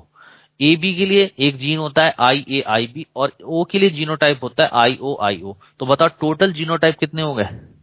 6। कितने जीनोटाइप हो गए बोलो? 6। गिन लो, 1 2 3 4 5 6 हो गए ना टोटल। अब आप लोग जानते हो एक जीन केवल एक ही कैरेक्टर को डिटरमाइन करता है। भाई एक कैरेक्टर के लिए एक ही जीन तो होता है, अरे बोलो। यस तो यहाँ Yes, पे sir. यहाँ पर करेक्टर तो एक ही है ब्लड ग्रुप, लेकिन उसको डिटरमाइन 6 जीन कर रहे हैं। तो जब एक करेक्टर को एक से ज्यादा जीन डिटरमाइन करते हैं तो उस इनहेरिटेंस को बोलते हैं पॉलीजेनिक इनहेरिटेंस। नहीं समझ में आई बात? आ गई सर। आ गई। Yes, sir. इसका मतलब blood group is the example of polygenic inheritance. Polygenic inheritance. Clear है सबको? Yes. लिख लो पॉइंट, Yes, लिख sir. लो यस पॉइंट। सर। अच्छा, यहाँ पर जो ए बी ब्लड ग्रुप है बेटा, ये it is the example of codominance. Codominance का मतलब कंप्लीट डोमिनेंस। जैसे आप लोगों ने मेंडल्स का फर्स्ट लॉ पढ़ा था, उसमें हमने क्या करा था, रेड फ्लावर की क्रॉसिंग हमने व्हाइट फ्लावर के साथ कराई थी। तो F1 जनरेशन में सारे के सारे जो फ्लावर थे रेड कलर के थे। इसका मतलब रेड कलर डोमिनेंट हो गया था और व्हाइट कलर क्या हो गया था, recessive. Clear? That is Yes, called law of dominance. इसको लॉ ऑफ डोमिनेंस कहते थे। Yes sir. और Yes, sir. कोडोमिनेंस क्या है? कोडोमिनेंस का मतलब ना कोई भी रेसेसिव नहीं, दोनों ही जीन अगर डोमिनेंट हो जाए तो, यानी कि ऐसे मानो कि मैंने रेड और व्हाइट फ्लावर की क्रॉसिंग कराई, तो जो F1 जनरेशन में फ्लावर बने वो रेड भी बने और व्हाइट भी बने, यानी कि दोनों ने अपना इफेक्ट बनाया। यानी कि एक ही पेड़ के ऊपर दोनों तरीके के फ्लावर आ गए, रेड भी व्हाइट भी, यानी कि दोनों ने अपना कंप्लीटली इफेक्ट शो कर दिया। That is called codominance. नहीं समझ में आई बात? Yes sir. ठीक है। तो Yes. ए बी क्यों बनाई है? क्योंकि ए ने भी अपना कंप्लीट इफेक्ट दिखाया, बी ने भी दिखाया, एक दूसरे को दबा नहीं पाए, इसीलिए it is the example of codominance. इसीलिए ये ब्लड ग्रुप है ए बी। अरे नहीं समझ में आई बात? Yes sir. Yes, sir. Sir A B blood group में सर एंटीबॉडी नील कैसे है? कैसे? बंद है ही नहीं, बंद है ही नहीं बॉडी के अंदर। सर जैसे तो सर दोनों एंटीजन है, सर दोनों एंटीजन है तो सर दोनों एंटीबॉडी होनी चाहिए ना। एंटीबॉडीज बनती नहीं है इसके अगेंस्ट। Yes sir. हाँ सर मेरा एक डाउट है क्या? सर। जो हमारा ओ ब्लड ग्रुप होता है, ये सर यूनिवर्सल डोनर होता है, सबको दे सकता है, लेकिन ये सर ले नहीं सकता सबसे, सिर्फ ओ वाला ही लेता है। हाँ तो बिल्कुल सही है। क्योंकि सर इसके पास एंटीबॉडी ए भी होती है, इस वजह से क्या चीज? इसके पास एंटीबॉडी ए भी प्रेजेंट होती हाँ। है, इस कारण। हाँ, ए बी एंटीबॉडीज हो सकती है, इसलिए केवल ये ओ का ही ले सकता है, दिया किसी को भी जा सकता है। ठीक है। अब यूनिवर्सल डोनर में भी अगर ओ की बात करें, पॉजिटिव और निगेटिव की, तो ओ निगेटिव होता है, क्योंकि निगेटिव का मतलब होता है, निगेटिव जो वर्ड ऊपर आया उसका मतलब है RH एंटीजन। अगर RH एंटीजन प्रेजेंट है तो हम बोलते हैं RH पॉजिटिव, अगर RH एंटीजन एब्सेंट है तो हम बोलते हैं RH निगेटिव। तो जो O निगेटिव होता है वो यूनिवर्सल डोनर है, ना कि पॉजिटिव वाला। अरे क्लियर है? Yes, sir. यानी कि कहने का मतलब है, मतलब क्या है? अरे आगे आएगा मेरा बालक, बस इतनी बात पहले समझो। एक छोटे छोटे पॉइंट्स को तो पकड़ लो पहले, जो मैं पॉइंट बता रहा हूँ सारे आएंगे। मैं जो पॉइंट बोलूं उस चीज को पकड़ लो। मैंने कहा ओ निगेटिव, ओ का तो है ही नहीं एंटीजन, और निगेटिव कह दिया, इसका मतलब RH एंटीजन भी नहीं है, इसका मतलब कोई एंटीजन नहीं है, इसीलिए वो यूनिवर्सल डोनर है। नहीं बात समझ में आई? बोलो। Yes sir. ठीक है। अब ब्लड ट्रांसफ्यूजन की अगर हम बात करते हैं, अगर फादर और मदर का ब्लड ग्रुप हम देखें, फादर का ब्लड ग्रुप है ए और मदर का ब्लड ग्रुप है बी, तो चाइल्ड का ब्लड ग्रुप क्या होगा? तो बड़ा आसान है, हमेशा एक बात याद रखो, जब भी आपको प्रोबेबिलिटी कंप्लीट निकालनी हो, आप इन दोनों में हमेशा हेट्रोजाइगस लो, इसमें भी हेट्रोजाइगस कंडीशन लो, और ये तो है ही है अकेले अकेले, इनका यूज करना है आपको न्यूमेरिकल में, तो आपका प्रोबेबिलिटी एकदम क्लियर आएगी। अरे क्लियर है? नई बात समझ में आई? तो आप देख लो बेटा, म्यूट कर दो, डिस्टर्ब ना करो। देखो, फादर है और मदर है। फादर को हम ऐसे दिखाते हैं, मदर को इस तरीके से दिखाते हैं। फादर का ब्लड ग्रुप है ए, मदर का ब्लड ग्रुप है बी, तो ए होगा तो इसका मतलब जीनोटाइप हो जाएगा इसका IA IO, क्योंकि हेट्रोजाइगस लेना है, और इसका क्या होगा IB IO। क्लियर? हेट्रोजाइगस लेंगे। तो अब क्या करेंगे, इसकी एक बार इससे रिएक्शन करा देंगे, एक बार इसकी इससे रिएक्शन करा देंगे, इसकी एक बार इससे रिएक्शन करा देंगे, इसकी एक बार इससे रिएक्शन करा देंगे। तो देख लो क्या क्या कंडीशन आई, IA IB। बोलो, मुंह से बोलो तुम लोग, IA IO IO, IO, IO और IO, IO. देख लो, तो ये कौन सा ब्लड, हाँ ये ब्लड ग्रुप हो गया, ए बी हो गया, ये ए ब्लड ग्रुप हो गया, ये बी ब्लड ग्रुप हो गया, ये ओ ब्लड ग्रुप, यानी कि चाइल्ड का कोई भी ब्लड ग्रुप हो सकता है। नहीं बात समझ में, नहीं बात समझ में। Yes sir. चलिए, तो ए बी ओ कोई भी हो सकता है। चलिए बहुत बढ़िया, आप लोग समझ रहे हो। अब RH की बात कर रहे हैं, जो बच्चा जानना चाहता था हमारा कि RH फैक्टर क्या है, अब उसके बारे में बताएंगे। कौन सा बच्चा जानना चाहता था वो बताएं, अब नाम बताएं वो अपना। सर आप जानते हैं मेरे को, पीयूष। Piyush, sir okay. तो देखो बेटा, RH इनकॉम्पेटिबिलिटी, या इसको बोलते हैं RH ग्रुपिंग, ठीक है ना। तो देखो बेटा, जो RH एंटीजन था, RH antigen first discovered by Landsteiner and Wiener. दो साइंटिस्ट थे, एक का नाम था लैंडस्टीनर, एक वीनर, जिन्होंने सबसे पहले RH एंटीजन को डिस्कवर्ड किया था। और कहां से किया था? रीसेस मंकी से किया था। आगे लिखा मिलेगा आपको। अब बेटा, RH एंटीजन कहां प्रेजेंट होता है? बेटा RH antigen is present at the surface of RBC cells. जैसे वहां पर भी सरफेस पे था, ऐसे यहां पर भी RH एंटीजन कहां मिलेगा? RBC के सरफेस पे। तो बेटा, जिन पर्सन्स के अंदर RH एंटीजन प्रेजेंट होगा उनको हम बोलेंगे RH पॉजिटिव, और जिनके अंदर RH एंटीजन नहीं होगा उनको बोलेंगे RH निगेटिव पर्सन। क्लियर? तो जैसे हमने कहा था O पॉजिटिव, O निगेटिव, तो O पॉजिटिव का मतलब पॉजिटिव क्या शो कर रहा है? RH एंटीजन प्रेजेंट है। O निगेटिव क्या दिखा रहा है? RH एंटीजन अब्सेंट है। नहीं समझ में आई बात? बोलो। Yes sir. हाँ, तो if RH antigen present, then RH positive. If RH antigen absent, then called RH negative person. तो अगर आप इंडिया की बात करते हो और वर्ल्ड की बात करते हो, तो in world about 85% are RH positive. In India about 97% people are RH positive. मतलब लगभग 97%, मतलब 100% मान लो कि ज्यादातर पर्सन हमारे यहाँ सारे कैसे हैं? RH positive. क्लियर? हाँ, RH पॉजिटिव। हाँ, चलिए, अब एक बीमारी होती है जिसको बोलते हैं EBF। EBF की फुल फॉर्म है एरिथ्रोब्लास्टोसिस फेटालिस। क्या बोलते हैं इसको? Erythroblastosis fetalis. हाँ, तो एक एक करके स्टेप टू स्टेप कि EBF होता क्या है, क्यों होता है, कैसे इसका ट्रीटमेंट करते हैं, और किन किन केसेस में EBF हो सकता है, सारी बातें मैं आपको बताऊंगा स्टेप टू स्टेप। ठीक है?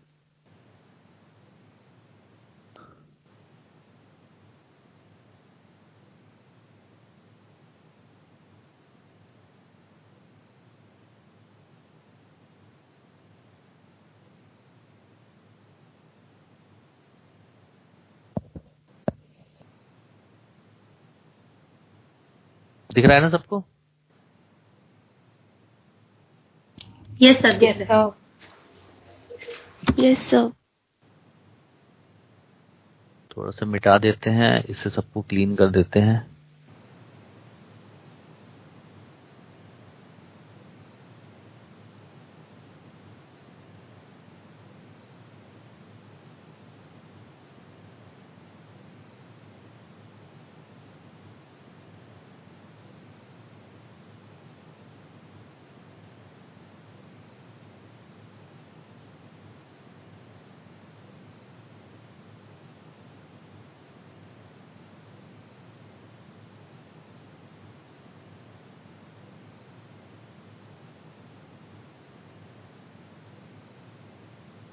ठीक है?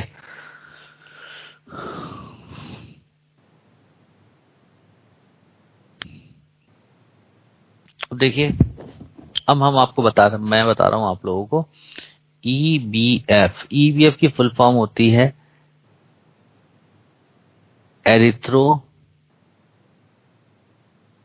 Blastocyst fetalis. ठीक है?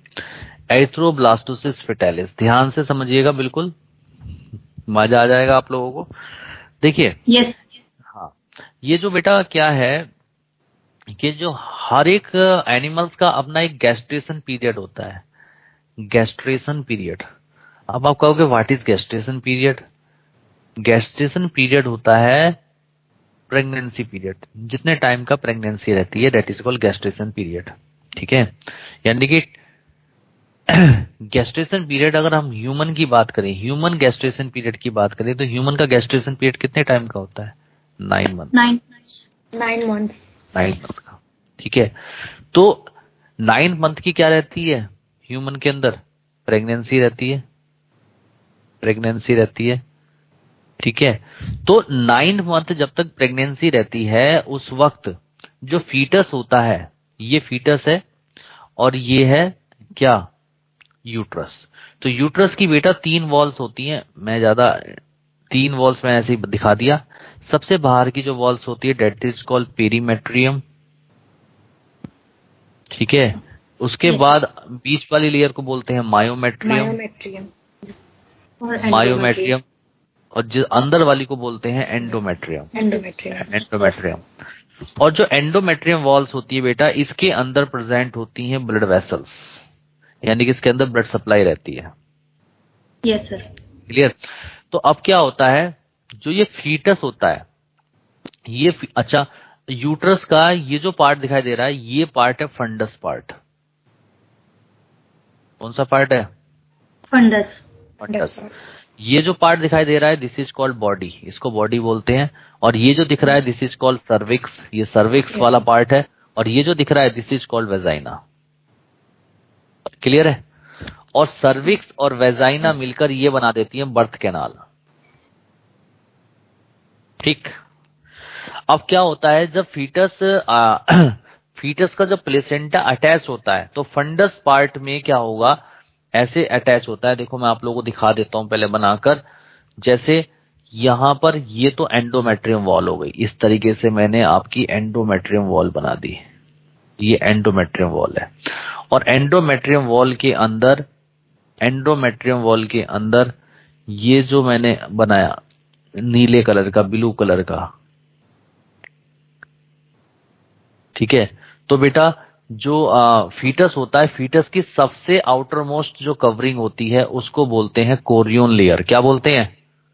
Korean layer. Korean layer, Korean layer. मेरी बात को समझते जाना, कोरियन लेयर। तो ये जो सबसे बाहर की जो लेयर है, जो मैंने आपको दिखाई, ये तो हो गई आपकी एंडोमेट्रियम। ठीक, और ये जो ब्लू कलर वाली लेयर दिखाई दे रही है, दिस इज कॉल्ड कोरियोनिक विल्लाई। इसको क्या बोलते हैं? कोरियोनिक विल्लाई, क्योंकि विल्लाई की तरह हो गई। तो ये दोनों आपस में जुड़कर बनाती है प्लेसेंटा। तो यानी कि ये जो पूरी स्ट्रक्चर बनी, अब ये क्या बन गया? प्लेसेंटा। नहीं बात समझ में आई? बोलो। और प्लेसेंटा के बीच में एक कॉर्ड लाइक स्ट्रक्चर ऐसे जा रही होती है, जो क्या करती है, फीटस के साथ, जैसे ये फीटस है, इस फीटस के साथ अटैच होती है। इस कॉर्ड लाइक स्ट्रक्चर को आप नाम देते हो अम्बेलिकल कॉर्ड। क्या बोलते हो? Umbilical cord. और बेटा म्यूट कर दो, क्या कर रहे हो बेटा, डिस्टर्ब कर रहे हो। अम्बेलिकल कॉर्ड के थ्रू, अब अम्बेलिकल कॉर्ड के अंदर होती है ब्लड वेसल्स इस तरीके से। और ये जो ब्लड वेसल्स होती हैं, ये केवल और केवल फीटस की ब्लड वेसल्स होती हैं। किसकी ब्लड वेसल्स होती हैं? फीटस की ब्लड वेसल्स। ठीक है, यानी कि फीटस की ब्लड वेसल्स होती हैं। फीटस का ब्लड होता है इसके अंदर 100%, यानी कि अम्बेलिकल कॉर्ड के अंदर 100% ब्लड किसका है? फीटस का। Foetus blood. ठीक है, अब क्या हो रहा है, इस एंडोमेट्रियम वॉल के अंदर ब्लड आ रहा है, एंडोमेट्रियम वॉल के अंदर ब्लड आ रहा है। और सिंपल डिफ्यूजन के थ्रू ये ब्लड, सिंपल डिफ्यूजन के थ्रू ये जो ब्लड है, ये जो न्यूट्रिशन है, ऑक्सीजन है, ये कहाँ पहुंच रहा है? फीटस के ब्लड में पहुंच रहा है। और फिर उसके बाद फीटस को मिल रहा है। अरे क्लियर है आप लोगों को? यस सर, क्लियर है। Yes sir. तो ये देखिए, ये प्लेसेंटा हो गया। प्लेसेंटा के बीच में जो रेड कलर की दिख रही है, this is called umbilical cord. Clear. तो क्या होता है, जब प्रेगनेंसी का टाइम होता है तो फीटस का ब्लड और मदर का ब्लड एक दूसरे के साथ मिक्स नहीं होता। सिंपल डिफ्यूजन से मदर का जो ब्लड है उससे न्यूट्रिशन और ऑक्सीजन अम्बेलिकल कॉर्ड के थ्रू फीटस को मिलता रहता है। नई बात इसमें आ गई सर। ठीक है। But at the Yes. Time of पार्चुराइजेशन, eight the time of पार्चुराइजेशन, parturition क्या होता है, process of delivery of child, यानी कि चाइल्ड की डिलीवरी को बोलते हैं पार्चुराइजेशन।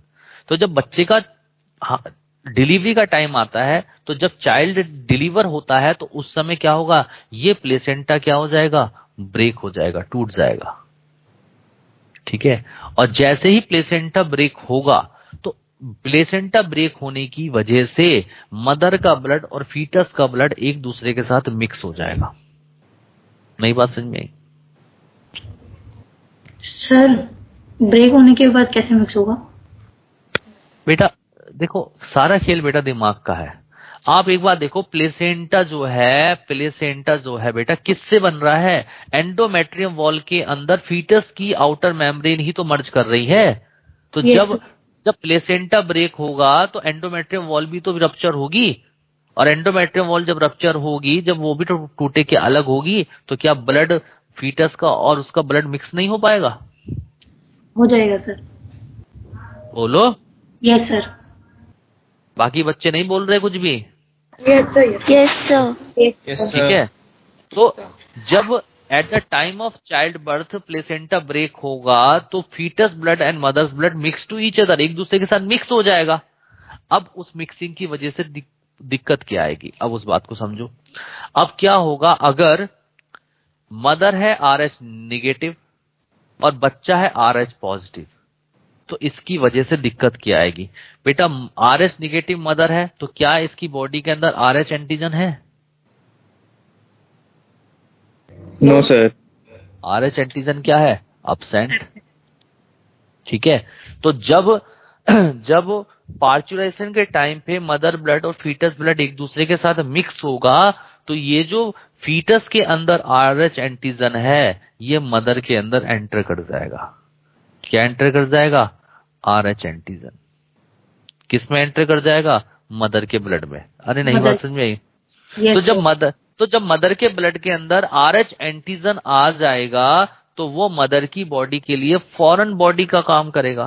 किसका काम करेगा, फॉरेन बॉडी की तरह काम करेगा। यानी कि मदर का जो इम्यून सिस्टम है उसको लगेगा बाहर से कोई बैक्टीरिया या वायरस आ गया, कोई फॉरेन बॉडी आ गई, तो उसके RH एंटीजन के अगेंस्ट मदर की बॉडी के अंदर एंटीबॉडीज बनेंगी। उन एंटीबॉडीज को हम नाम देंगे RH एंटीबॉडीज। नई बात समझ में आई? Yes sir. बोलो। ठीक है। अब ये जो बच्चा है, ये बच्चा तो बाहर निकल के आ जाएगा और ये क्या कर जाएगा, सरवाइव कर जाएगा, कोई दिक्कत नहीं है।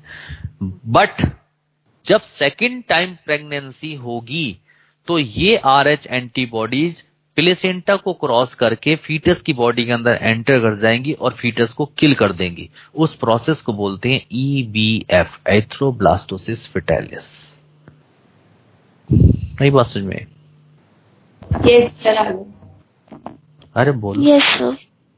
सर हर बार ऐसा थोड़ी होगा कि RH पॉजिटिव ही होगा सर, जो वो होगा फीटस, या सर मदर ही हर बार RH नेगेटिव होगी? नेगेटिव होगी।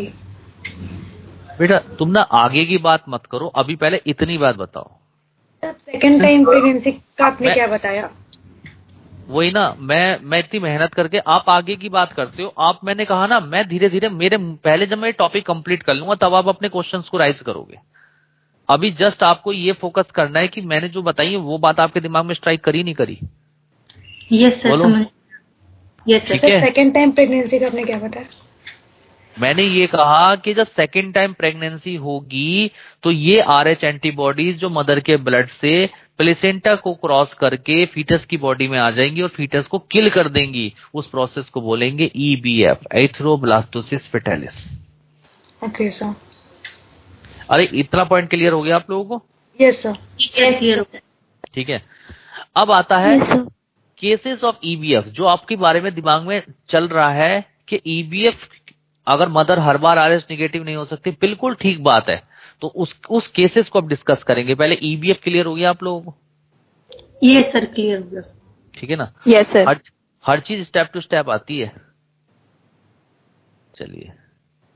सर हाँ सर जब फर्स्ट टाइम पे सर पार्चराइजेशन के टाइम पे मिक्सिंग ऑफ ब्लड हुई तो उस टाइम पे किल क्यों नहीं हुआ?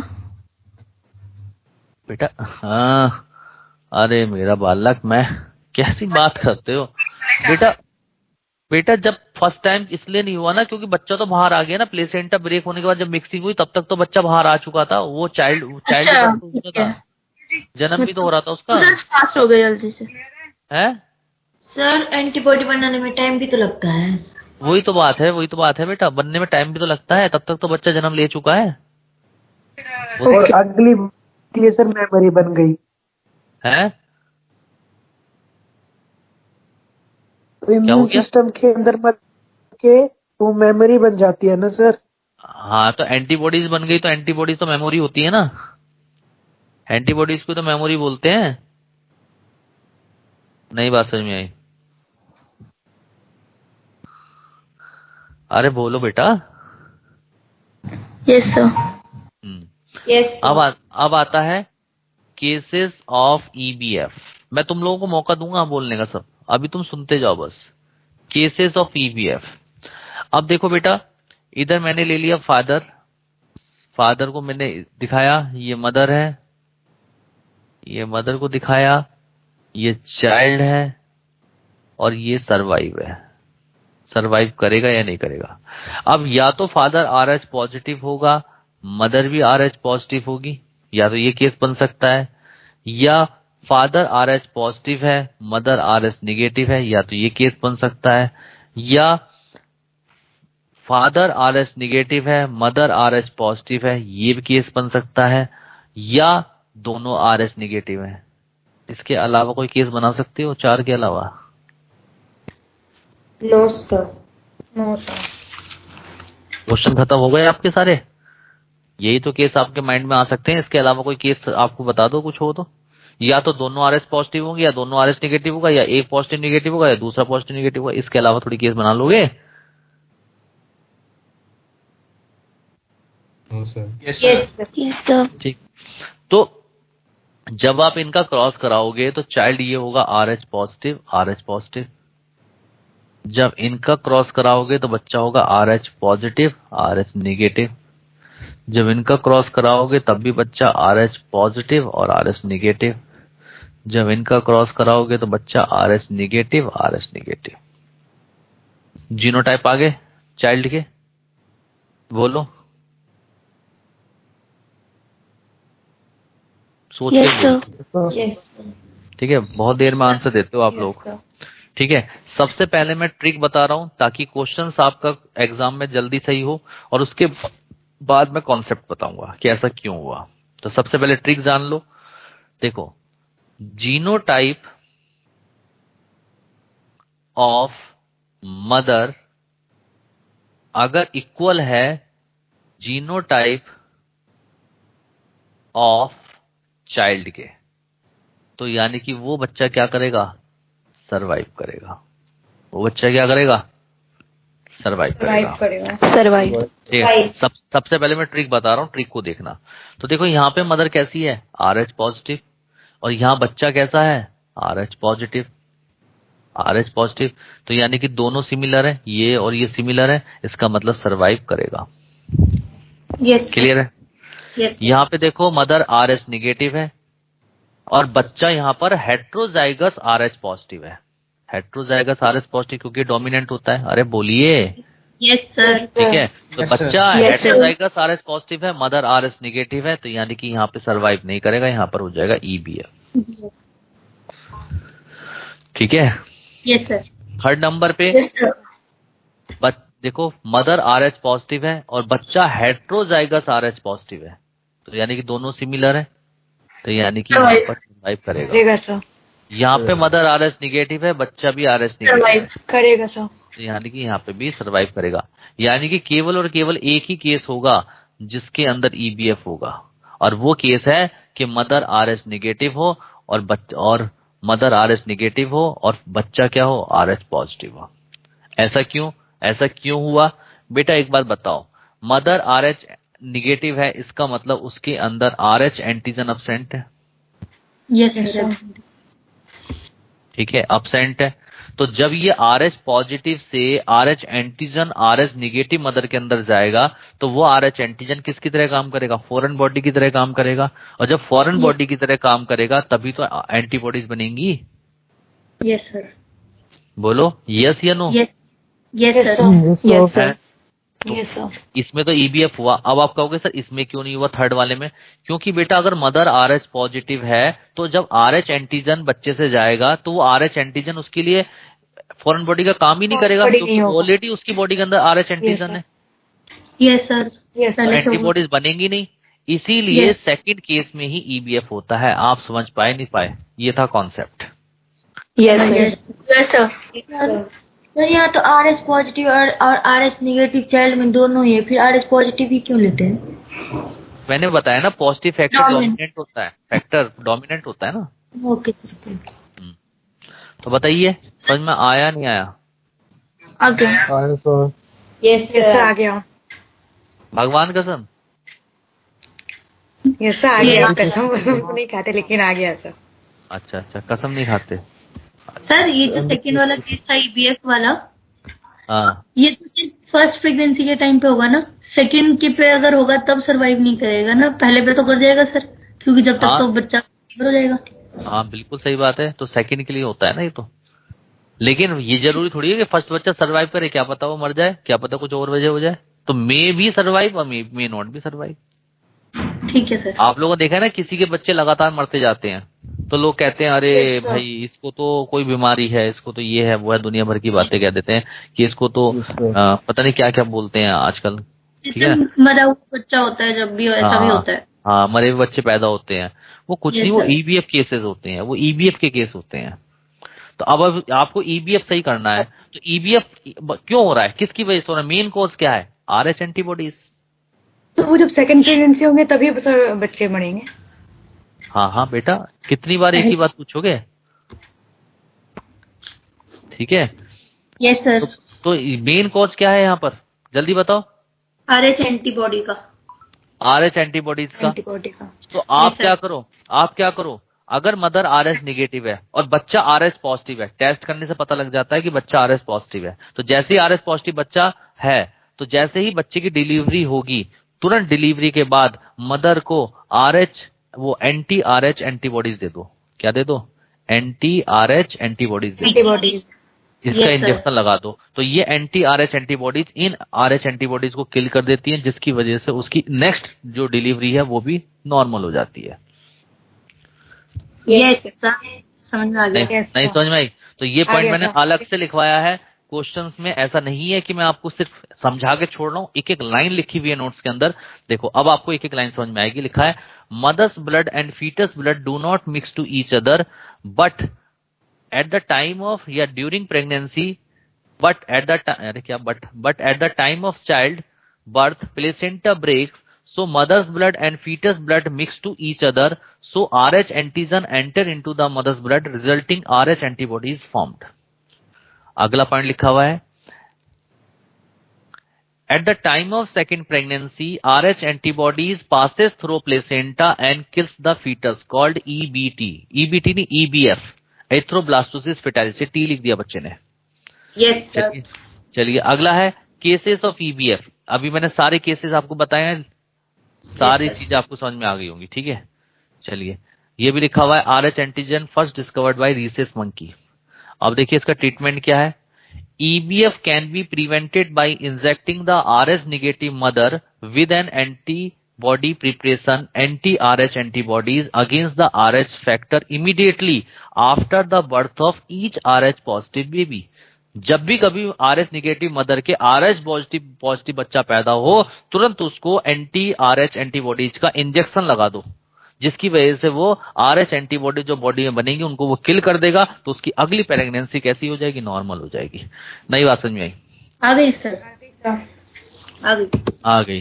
तो बताओ बेटा, इस टॉपिक में आपको 100% समझ में आया EBF केसेस? Yes sir. अब आपके दिमाग में कोई भी क्वेश्चन अगर राइज कर रहा है आप पूछ सकते हैं। मेरा एक क्वेश्चन है। हाँ बताओ। सर जब ब्लड का मिक्सिंग होता है मदर और चाइल्ड का, सर तब मतलब फीटस तो बाहर आ जाती है, लेकिन जो चाइल्ड का ब्लड होता है उसमें मिक्स होता है मदर के ब्लड में, तो मदर को कोई हार्म नहीं होता? नहीं, कोई हार्म नहीं है, क्योंकि मदर से ही तो सब चीजें बनी है। फीटस जो है वो मदर से तो बना है, तो जीनोटाइप तो लगभग सेम होता है ना दोनों का, है? एक आरएच पॉजिटिव है, एक आरएच निगेटिव है। तो जो फर्क पड़ेगा वो बता तो दिया, आरएच एंटीबॉडीज बन जाएंगी। फर्क पड़ा तभी तो आरएच एंटीबॉडीज बनी। नहीं बात समझ में आई? फर्क पड़ा तभी तो आरएच एंटीबॉडीज बनी, वरना आरएच एंटीबॉडीज बनती क्यों? क्योंकि उसने उसको फॉरेन बॉडी समझ लिया ना। अरे बेटा समझ में आ रहा है नहीं आ रहा है? Yes sir. और बेटा, तो बेटा बताइए यहाँ तक टॉपिक सबको क्लियर हुआ? एक मॉडर्म होता है। Yes sir. ठीक है, मजा आ रहा है सब लोगों को पढ़ने में? ये नहीं आ रहा है? नहीं आ रही है? Yes sir. आ रहा है। चलिए देखो, मजे ले लेके पढ़ाई करो, बिल्कुल एकदम हर चीज क्लियर हो जाएगी, कुछ नहीं है। ठीक है, चीजें समझ में आ गई तो आसान है, चीजें समझ में ना आए तो बहुत मुश्किल है। रटते रहो बैठ के सुबह से शाम तक, क्या फायदा? सर ह्यूमन फिजियोलॉजी की वजह से ही तो मेडिकल ली थी सर, तभी तो आज यहाँ पे। बेटा बहुत इंटरेस्ट आएगा, मेडिकल कॉलेज में बहुत मजा आता है, और एक लेवल पे बात होती है। जब लेवल आपका उठेगा ना, जब आप एक अच्छे अपने अपने चारों तरफ सराउंडिंग में एक अच्छे पर्सन्स देखोगे, आपको बड़ा अच्छा फील होगा। आपको लगेगा कि सब लोग होशियार हैं, समझदार हैं, आपसे अच्छी अच्छी बात कर रहे हैं, कोई गाली नहीं देता, कोई बदतमीजी नहीं करता, बहुत प्यार से बोलते हैं, बहुत रेस्पेक्टफुल हैं, सारे पढ़े लिखे लोग हैं, पढ़ाई कर रहे हैं, तो आपका एटमॉस्फेयर अच्छा होगा। और जब एटमॉस्फेयर होता है तो आप ऑटोमेटिकली ग्रोथ करते हो। सर भगवान आपकी बातें सच कराए। भगवान नहीं, आपकी मेहनत कराए। ये तो दुआ तुमने मुझे दे दी। आप मुझे हमारे लिए बोल देते ना सर। अच्छा बच्चों ऐसा ही लगा जैसे दुआ मुझे मिली हो। भगवान आपकी दुआ सही है। चलो अच्छी बात है, चलिए अच्छी बात है। चलो, लेकिन इतना याद रखो कि भगवान की दुआएं और हमारी दुआएं तभी काम करेंगी। हमारे आशीर्वाद या लोग भगवान का आशीर्वाद सब, ये सब आप पे डिपेंड करता है, आपकी मेहनत पर और आपकी विल पावर पर, कि आप कितने स्ट्रांग हैं और कितना पढ़ना चाहते हैं। आपकी भूख पे डिपेंड करता है कि आप कितना खाना खाएंगे। इसलिए मैं आपसे हर बार कहता हूँ, हर एनर्जी, अपनी एनर्जी को कंसंट्रेट कर दो, एक ही जगह कंसंट्रेट करो, कुछ भी फालतू चीजों में दिमाग मत लगाओ। No phone calls, no deviations, किसी तरीके का डेविएशंस नहीं होना चाहिए। माइंड आपका डेविएट नहीं होना चाहिए कहीं भी, आपका प्रॉपरली सिर्फ एक ही जगह पर माइंड होना चाहिए। आप 100% सिलेक्शन ले लोगे। मुश्किल काम नहीं है, हमने मुश्किल खुद बना लेते हैं, क्योंकि हम पढ़ते तो है नहीं। टेस्ट हम देते नहीं, केवल एक सपनों की दुनिया बना के रखते हैं, और बाद में फिर ना जब सिलेक्शन आता है कि सिलेक्शन नहीं हुआ, फिर रोकर दिखाते हैं इतनी मेहनत करी थी, सिलेक्शन नहीं हुआ। अरे मेहनत करी कहाँ थी? जबरदस्ती का रोना दिखाते हैं समाज को, घर वालों को, और खुद को भी रोकर दिखाएंगे। मतलब चलो दुनिया को बेवकूफ बनाया तो बनाया, अपने आप को भी बेवकूफ बनाएगा आदमी, रोकर दिखाएगा। अरे तो खुद क्यों रो रहा है तुझे पता है तुमने कुछ करा ही नहीं था? Yes sir. बात को समझ रहे हो? मैं तो गहराई में बात करता हूँ बेटा, ठीक है ना? सर समझ। हाँ चलिए, अगला टॉपिक आता है ब्लड क्लॉटिंग मैकेनिज्म। अब ब्लड क्लॉटिंग मैकेनिज्म क्या है? बड़ा आसान है। देखिए, ये एक कास्केड मैकेनिज्म है। आप कहोगे what is cascade mechanism? Step by step जो मैकेनिज्म स्टेप टू स्टेप होती है उसको बोलते हैं कास्केड मैकेनिज्म। यानी कि उसके बीच में से कोई भी स्टेप अगर निकाल दो तो मैकेनिज्म नहीं होगी। ठीक है, जैसे किसी के चोट लग गई, इंजरी हुई, तो इंजरी, चोट लगने से क्या हो जाएंगे? ब्रेकेज ऑफ टिश्यू, वहां के टिश्यू ब्रेक हो जाएंगे, रिजल्टिंग ब्लीडिंग, और उसको वहां से ब्लड बहना शुरू हो जाएगा। ठीक है, तो आप लोगों ने देखा है जब खून बहने लगता है तो 4 से लेकर 10 मिनट का टाइम लगता है ब्लड क्लॉटिंग में। तो क्लॉटिंग होती किस तरीके से है? तो जो इंजर्ड टिश्यू है वहां पर वो रिलीज करते हैं टिश्यू थ्रोम्बोप्लास्टिन, और प्लेटलेट्स वहां की रिलीज करती हैं प्लेटलेट्स थ्रोम्बोप्लास्टिन, जिसको हम बोलते हैं प्लेटलेट्स फैक्टर 3। ये प्लेटलेट्स थ्रोम्बोप्लास्टिन और टिश्यू थ्रोम्बोप्लास्टिन आपस में कंबाइंड होकर बना देता है, एक्टिवेट कर देता है वहां के एंजाइम कॉम्प्लेक्स को। किसको एक्टिवेट कर देता है?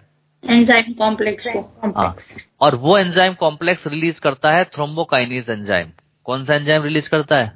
Thrombokinase enzyme. हाँ, और थ्रोम्बोकाइनेज एंजाइम कैल्शियम की प्रेजेंस में ब्लड के अंदर जो प्रोथ्रोम्बिन है उसको थ्रोम्बिन में कन्वर्ट कर देता है। ठीक है, अब क्वेश्चन उठता है ये प्रोथ्रोम्बिन बनता कहां पर है? ये प्रोथ्रोम्बिन सिंथेसिस होता है लीवर में in the presence of vitamin के। विटामिन के बनाता है लीवर के अंदर प्रोथ्रोम्बिन, और ये प्रोथ्रोम्बिन ब्लड के अंदर थ्रोम्बोकाइनेज और कैल्शियम के प्रेजेंस में थ्रोम्बिन में कन्वर्ट हो जाता है। फिर ये थ्रोम्बिन क्या करता है? ये थ्रोम्बिन ब्लड के अंदर जो फिब्रिनोजन है उसको फिब्रिन में कन्वर्ट कर देते हैं। अब जो ये फिब्रिन है बेटा, ये फिब्रिन धागे की तरीके की स्ट्रक्चर्स हैं, थ्रेड लाइक स्ट्रक्चर्स हैं, और ये वहां पर क्या करते हैं, जहां पर ब्लड बह रहा है, जहां से ब्लीडिंग हो रही है, वहां पे ये थ्रेड क्या करते हैं, एक वेब बना लेते हैं, इस तरीके से एक जाल बना लेते हैं, नेटवर्क बना लेते हैं, जिनको जो आरबीसी सेल्स है क्रॉस नहीं कर पाती, जिसकी वजह से रिजल्टिंग वहां पर क्या हो जाती है? ब्लड क्लॉटिंग हो जाती है। नई बात समझ? तो देखो लिखा है fibrin threads forms a network on the wound and block the passing of RBC. RBC को ब्लॉक कर देती हैं, रिजल्टिंग ब्लड क्लॉटिंग। क्लियर हुआ? Yes sir. पूरी मैकेनिज्म। अब आप लोगों ने देखा होगा जहां पे ब्लड क्लॉटिंग हो जाती है, कुछ टाइम बाद वहां से एक फ्लूइड निकलता है व्हाइट कलर का, जैसा वाटर होता है, इस तरीके का एक फ्लूइड सा निकलता है, येलो कलर का हल्का सा। Yes sir. जिसको हम नाम देते हैं सीरम। तो देखो लिखा है after clotting pale yellow colour fluid oozing out. Oozing out मतलब बाहर आता है from the clot called serum. Time taken for normal blood clot varies from 4 to 10 minute. यानी कि ब्लड क्लॉटिंग में कितना टाइम लगता है बेटा? जल्दी बोलो। 4 to 10 मिनट्स। 4 to 10 minute. ठीक है। अगला है विटामिन के is essential for normal blood clotting. मैंने आपको बताया था कि ब्लड क्लॉटिंग के लिए विटामिन के रेस्पॉन्सिबल है, क्योंकि विटामिन के प्रोथ्रोम्बिन बनाता है लीवर के अंदर। क्लियर? तो अगर विटामिन के नहीं होगा तो ब्लड क्लॉटिंग नहीं होगी, इसीलिए इसको बोलते हैं एंटी क्लॉटिंग विटामिन। ठीक है। अच्छा, कौन कौन से एंटीकोगुलेंट्स होते हैं जो ब्लड को हमेशा लिक्विड स्टेट में रखते हैं, उसे क्लॉट नहीं होने देते?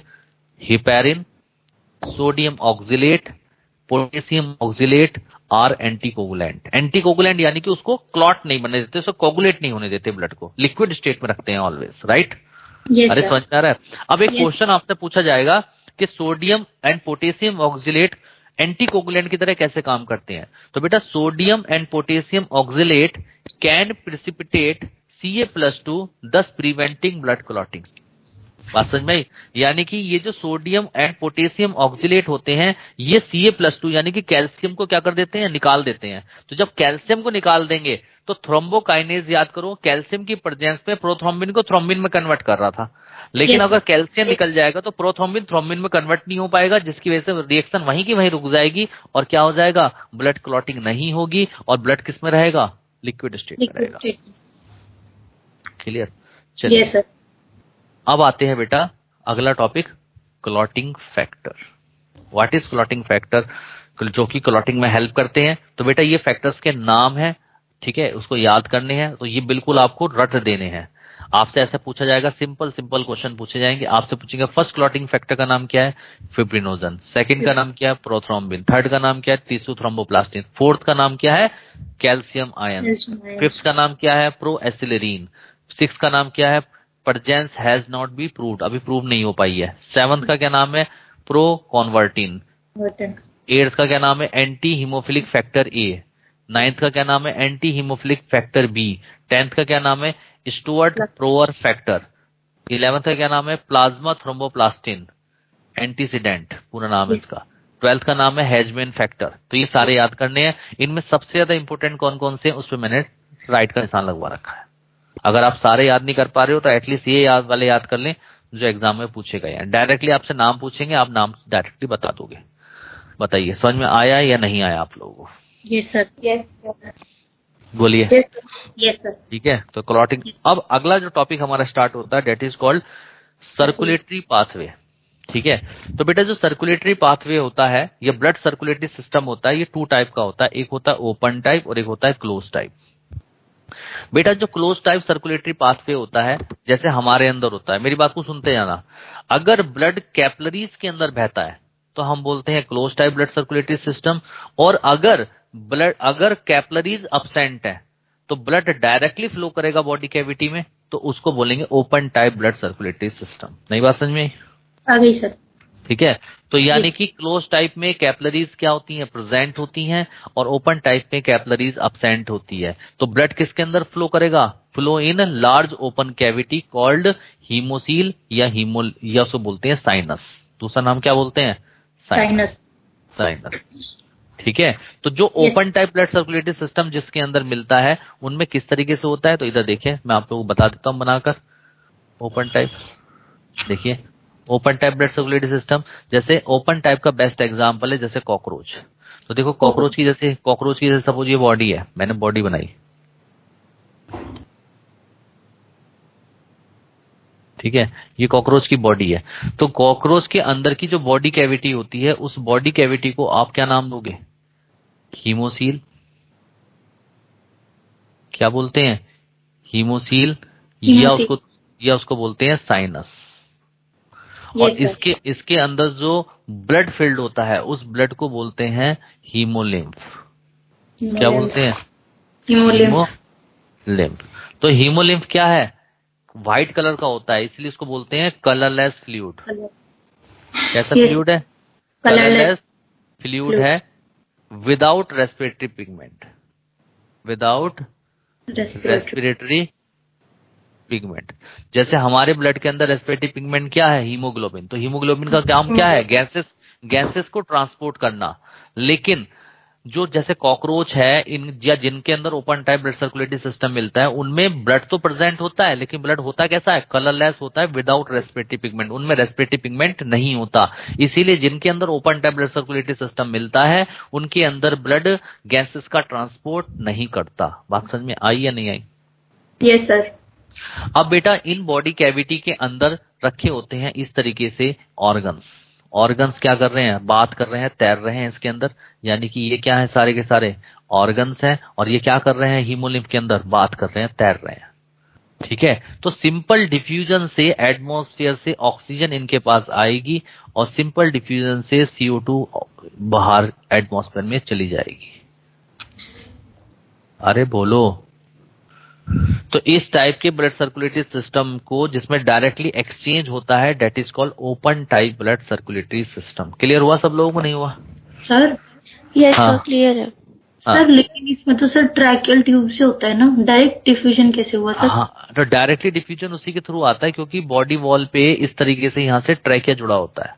अच्छा। ट्रैकिया, और ट्रैकिया की ओपनिंग को बोलते हैं स्पाइरेकल्स, और ये ट्रैकिया, और ट्रैकिया फिर ये इस तरीके से फैल जाता है जिसको बोलते हैं ट्रैक्यूल्स। हाँ वही सर। तो यहाँ से ऑक्सीजन एंटर करेगा स्पाइरेकल से, आएगा ट्रैकिया में, ट्रैकिया से ट्रैक्यूल्स, और ट्रैक्यूल से फिर बॉडी ऑर्गन्स। Yes sir. ठीक है, तो इसमें किसी रेस्पिरेटरी पिगमेंट ने काम नहीं किया, इसलिए इसको ओपन टाइप का। Yes sir. क्लियर है सब लोगों को? तो हीमोलिम्फ कलरलेस फ्लूइड है, विदाउट रेस्पिरेटरी पिगमेंट, है ना। और एग्जांपल, ओपन टाइप के एग्जांपल बड़े इंपॉर्टेंट है और ये आपको एनिमल किंगडम में बहुत क्वेश्चंस आएंगे इसके। एग्जांपल है जैसे leech, Arthropoda, non cephalopods Mollusca में, इकाइनोडर्मेटा, हेमिकोडेटा एंड यूरोकोडेटा। ये सारे एग्जांपल क्या है? Open type. क्लियर है? और क्लोज टाइप के एग्जांपल क्या है? जैसे एनेलिडा। तो क्वेश्चन को आप समझना, क्योंकि हमें जो थ्योरी को डिजाइन करना है वो अकॉर्डिंग टू एनसीईआरटी करना है। तो एनसीईआरटी में लिखा है कि एनेलिडा के अंदर क्लोज टाइप सर्कुलेटरी सिस्टम होता है, क्योंकि वहां पे लीच का जिक्र नहीं किया गया है। तो अगर आपसे पूछा जाए कि Annelida phylum has which type of circulatory pathway, तो आप बोलोगे क्लोज टाइप। अगर वो स्पेशली लीच का नाम लेता है तब आप कहोगे open type. Yes sir. Clear? तो एनेलिडा और कोडेटा दोनों एग्जांपल किस में आ जाएंगे? क्लोज टाइप में। ठीक है? Yes sir. इसके बाद बेटा जो ये close type blood circulatory system होता है ये भी 2 टाइप का होता है। क्लोज टाइप, एक होता है सिंगल सर्कुलेशन और एक होता है डबल सर्कुलेशन। अब सिंगल सर्कुलेशन क्या होता है और डबल सर्कुलेशन क्या होता है? अगर हार्ट के अंदर ब्लड केवल एक बार एंटर करे, सिंगल सर्कुलेशन, और हार्ट में अगर ब्लड 2 बार एंटर करे तो डबल सर्कुलेशन। जैसे हमारे अंदर एक बार राइट एट्रियम में ब्लड आ रहा है, एक बार लेफ्ट एट्रियम में आ रहा है ना, तो डबल सर्कुलेशन हो गया। तो देखो लिखा है blood enter into the heart once, केवल एक बार अगर ब्लड एंटर कर रहा है single circulation. Blood enter into the heart twice, अगर 2 बार एंटर कर रहा है तो डबल सर्कुलेशन। तो सिंगल सर्कुलेशन देखने के लिए मिलता है पाइसीज में, फिश के अंदर दिखाई देता है। जो फिश होती हैं, मछलियां होती हैं, उनमें दिखता है, क्योंकि पाइसीज क्या है? Super class. डबल सर्कुलेशन जो देखने के लिए मिलता है वो मिलता है एम्फीबियंस में, रेप्टाइल्स में, एव्स में और मैमल्स में। बताओ बात समझ में आई नहीं आई? बोलो। आ गई। हाँ, अब बेटा अगर हम नंबर ऑफ हार्ट चैम्बर्स की बात करते हैं तो पाइसीज के अंदर 2 चैम्बर हार्ट होता है, यानी कि एक एट्रिया और एक वेंट्रिकल्स होते हैं। एम्फीबियंस और रेप्टाइल्स के अंदर 3 चैम्बर हार्ट होता है, यानी कि 2 एट्रियम होते हैं, 2 एट्रिया होते हैं और 1 वेंट्रिकल होता है। और रेप्टाइल्स में एक एक्सेप्शन है क्रोकोडाइल, क्योंकि क्रोकोडाइल के पास 4 चैम्बर हार्ट होता है, और एप्स और मैमल्स के पास भी 4 चैम्बर हार्ट होता है। क्लियर है सब लोगों को? बोलो। चलिए अब मैं आपको सिंगल सर्कुलेशन बता देता हूं। देखो, चूंकि 2 चैम्बर हार्ट होता है तो एक एट्रिया हो गया और एक वेंट्रिकल्स हो गया। तो बेटा एट्रिया के पास बॉडी ऑर्गन से इम्प्योर ब्लड एट्रियम में आके फिल्ड हो जाएगा, और एट्रियम से वो कहां पहुंच जाएगा? वेंट्रिकल में पहुंच जाएगा, और वेंट्रिकल से वो इम्प्योर ब्लड, जिसको हम बोलेंगे डीऑक्सीनेटेड ब्लड, प्योर होने के लिए किसके पास चला जाएगा? गिल्स के पास चला जाएगा। मछलियों के पास क्या होते हैं? गिल्स के पास चला जाएगा। बोलो हाँ या ना? अरे बोलो। Yes sir. और गिल्स क्या है? गिल्स एक फ्लैट स्ट्रक्चर है, फ्लैट वेस्कुलर स्ट्रक्चर है, बाथ इन द वाटर, जो पानी में तैर रही है, यानी कि एक फ्लैट वेस्कुलर स्ट्रक्चर है। वेस्कुलर मतलब बहुत ज्यादा ब्लड सप्लाई होती है उसमें, तो वो फ्लैट है और वेस्कुलर स्ट्रक्चर है, bath in the water, water में तैर रही है। और वो वाटर से क्या करती हैं? गिल्स की ओपनिंग को बोलते हैं गिल स्लिट स्पोर्स। तो उन गिल स्लिट स्पोर्स के थ्रू ये ऑक्सीजन को लेता रहता है गिल्स, और CO2 को छोड़ता रहता है। तो जब ऑक्सीजन ले लेगा तो ब्लड क्या हो जाएगा? प्योर हो जाएगा, और फिर वो प्योर ब्लड जो है बॉडी ऑर्गन्स को सप्लाई हो जाएगा, और फिर बॉडी ऑर्गन से इम्प्योर ब्लड एट्रियम में आ जाएगा। इसका मतलब हार्ट के अंदर केवल इम्प्योर ब्लड आ रहा है, प्योर ब्लड नहीं आ रहा। अरे बोलो। Yes sir. ठीक है, तो ऐसे हार्ट को हम बोलते हैं वेनस हार्ट। कैसा हार्ट बोलते हैं? Venous heart. क्योंकि इसको कहां से उठाया है? वेन से, क्योंकि वेन के अंदर इम्प्योर ब्लड होता है और आर्टरी में प्योर ब्लड होता है, तो उसी कॉन्सेप्ट से उठाया गया। क्योंकि हार्ट के अंदर केवल और केवल ब्लड इम्प्योर एंटर कर रहा है, इसीलिए इसको वेनस हार्ट कहा, और केवल एक बार एंटर कर रहा है, इसलिए इसको सिंगल सर्कुलेशन कहा। बात समझ में आई या नहीं आई? Yes sir. ठीक है। और अब जो डबल सर्कुलेशन होता है बेटा, ये डबल सर्कुलेशन भी 2 टाइप का होता है। एक होता है इनकम्प्लीट डबल सर्कुलेशन और एक होता है complete double circulation. Complete double circulation. अब आप कहोगे सर इनकम्प्लीट डबल सर्कुलेशन क्या होता है? इनकम्प्लीट डबल सर्कुलेशन मिलता है एम्फीबियंस में और रेप्टाइल्स में, क्योंकि एम्फीबियंस और रेप्टाइल्स दोनों के अंदर 3 चैम्बर हार्ट मिलता है। तो 2 एट्रिया मिलते हैं और 1 वेंट्रिकल्स मिलते हैं। तो राइट एट्रियम में देखो इम्प्योर ब्लड आ गया, लेफ्ट एट्रियम में प्योर ब्लड आ गया, और जब एट्रियम एक साथ कॉन्ट्रैक्ट करेंगे तो इम्प्योर और प्योर ब्लड कहां पे मिक्स हो जाएगा? वेंट्रिकल्स में मिक्स हो जाएगा, और फिर ये मिक्स ब्लड जो है बॉडी ऑर्गन्स को क्या करेगा? ट्रांसफर होगा। नहीं बात समझ में आई? बोलो। यस। अरे बोलो। Yes sir. आगे तो चूंकि यहाँ पे ब्लड की मिक्सिंग हो रही है, इसीलिए इसको नाम दिया इनकम्प्लीट डबल सर्कुलेशन। देखो डबल इसलिए कहा क्योंकि दोनों तरफ हार्ट में ब्लड 2 बार आ रहा है, 2 बार ब्लड एंटर कर रहा है, लेकिन मिक्सिंग हो रही है ब्लड की, इसलिए इसको नाम दे दिया इनकम्प्लीट डबल सर्कुलेशन। नई बात समझ में आई? आ गई सर। हाँ। कंप्लीट डबल सर्कुलेशन में क्या होता है? एप्स, मैमल्स और क्रोकोडाइल 3 में दिखाई देता है ये, एप्स में, मैमल्स में, क्रोकोडाइल में। इसमें क्या रहता है?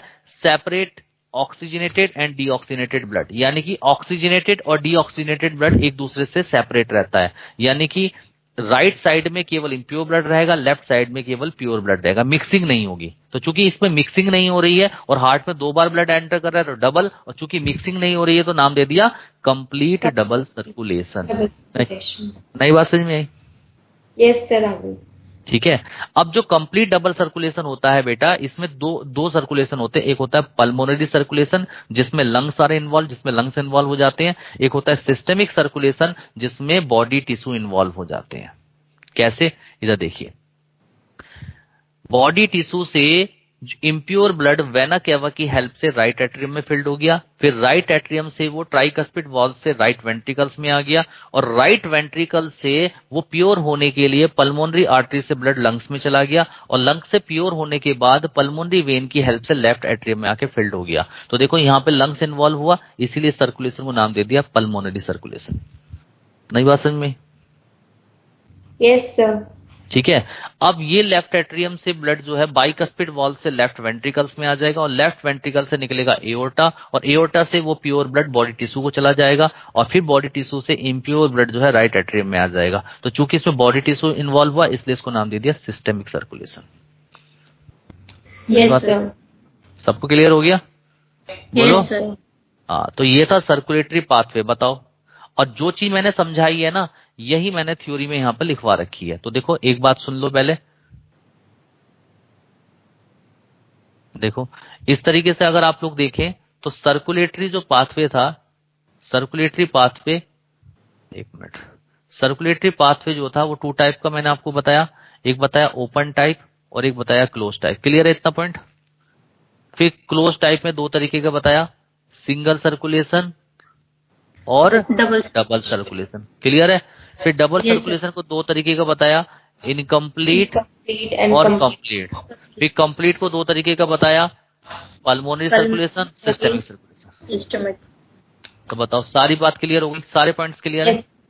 तो देखो यहाँ पे number of chamber in heart जो बताए हैं वो आ गए सारे के सारे। ठीक है, ओपन टाइप ये लिखा हुआ। जो चीज मैंने ऊपर समझाई है वो रिटर्न में भी दी है। ठीक है, ये रहा क्लोज टाइप। ठीक है, सिंगल सर्कुलेशन, पूरी चीजें लाइन लिखवाई है बच्चों को मैंने। Incomplete double circulation, complete double circulation, pulmonary circulation, systemic circulation. Sir एक मिनट, बताइए आप लोगों को सर्कुलेटरी पाथवे क्लियर हुआ नहीं हुआ? बोलिए। Yes sir. ठीक है, अगले टर्न से हम टाइप्स ऑफ हार्ट स्टार्ट करेंगे। हाँ बेटा बोलो। सर मेरा एक डाउट है, ये जो हमारा कंप्लीट है सर, वो मैमल्स में भी होता है, इसमें भी सेम सर होता है सर? क्या चीज? ये जो हमारा डबल सर्कुलेशन है सर, हाँ। ये जो इसमें एग्जांपल बताए कंप्लीट के, ये सब में सेम होता है?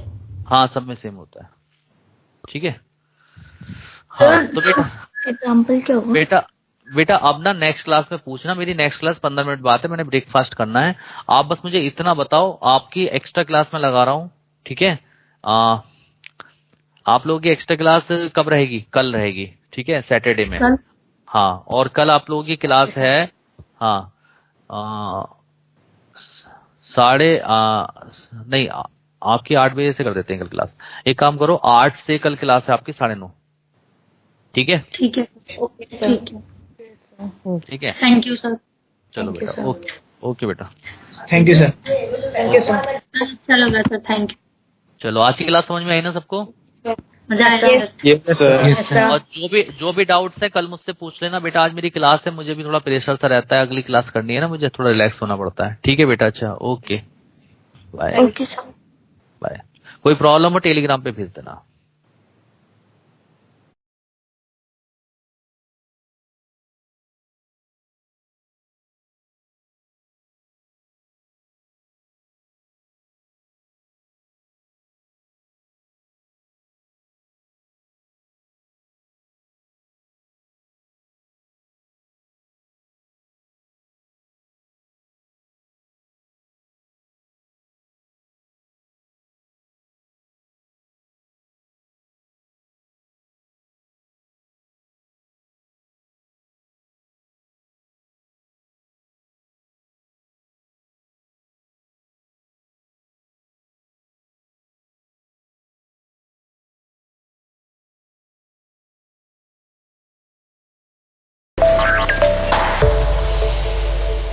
Smash the like button and also subscribe Mystery Notebook.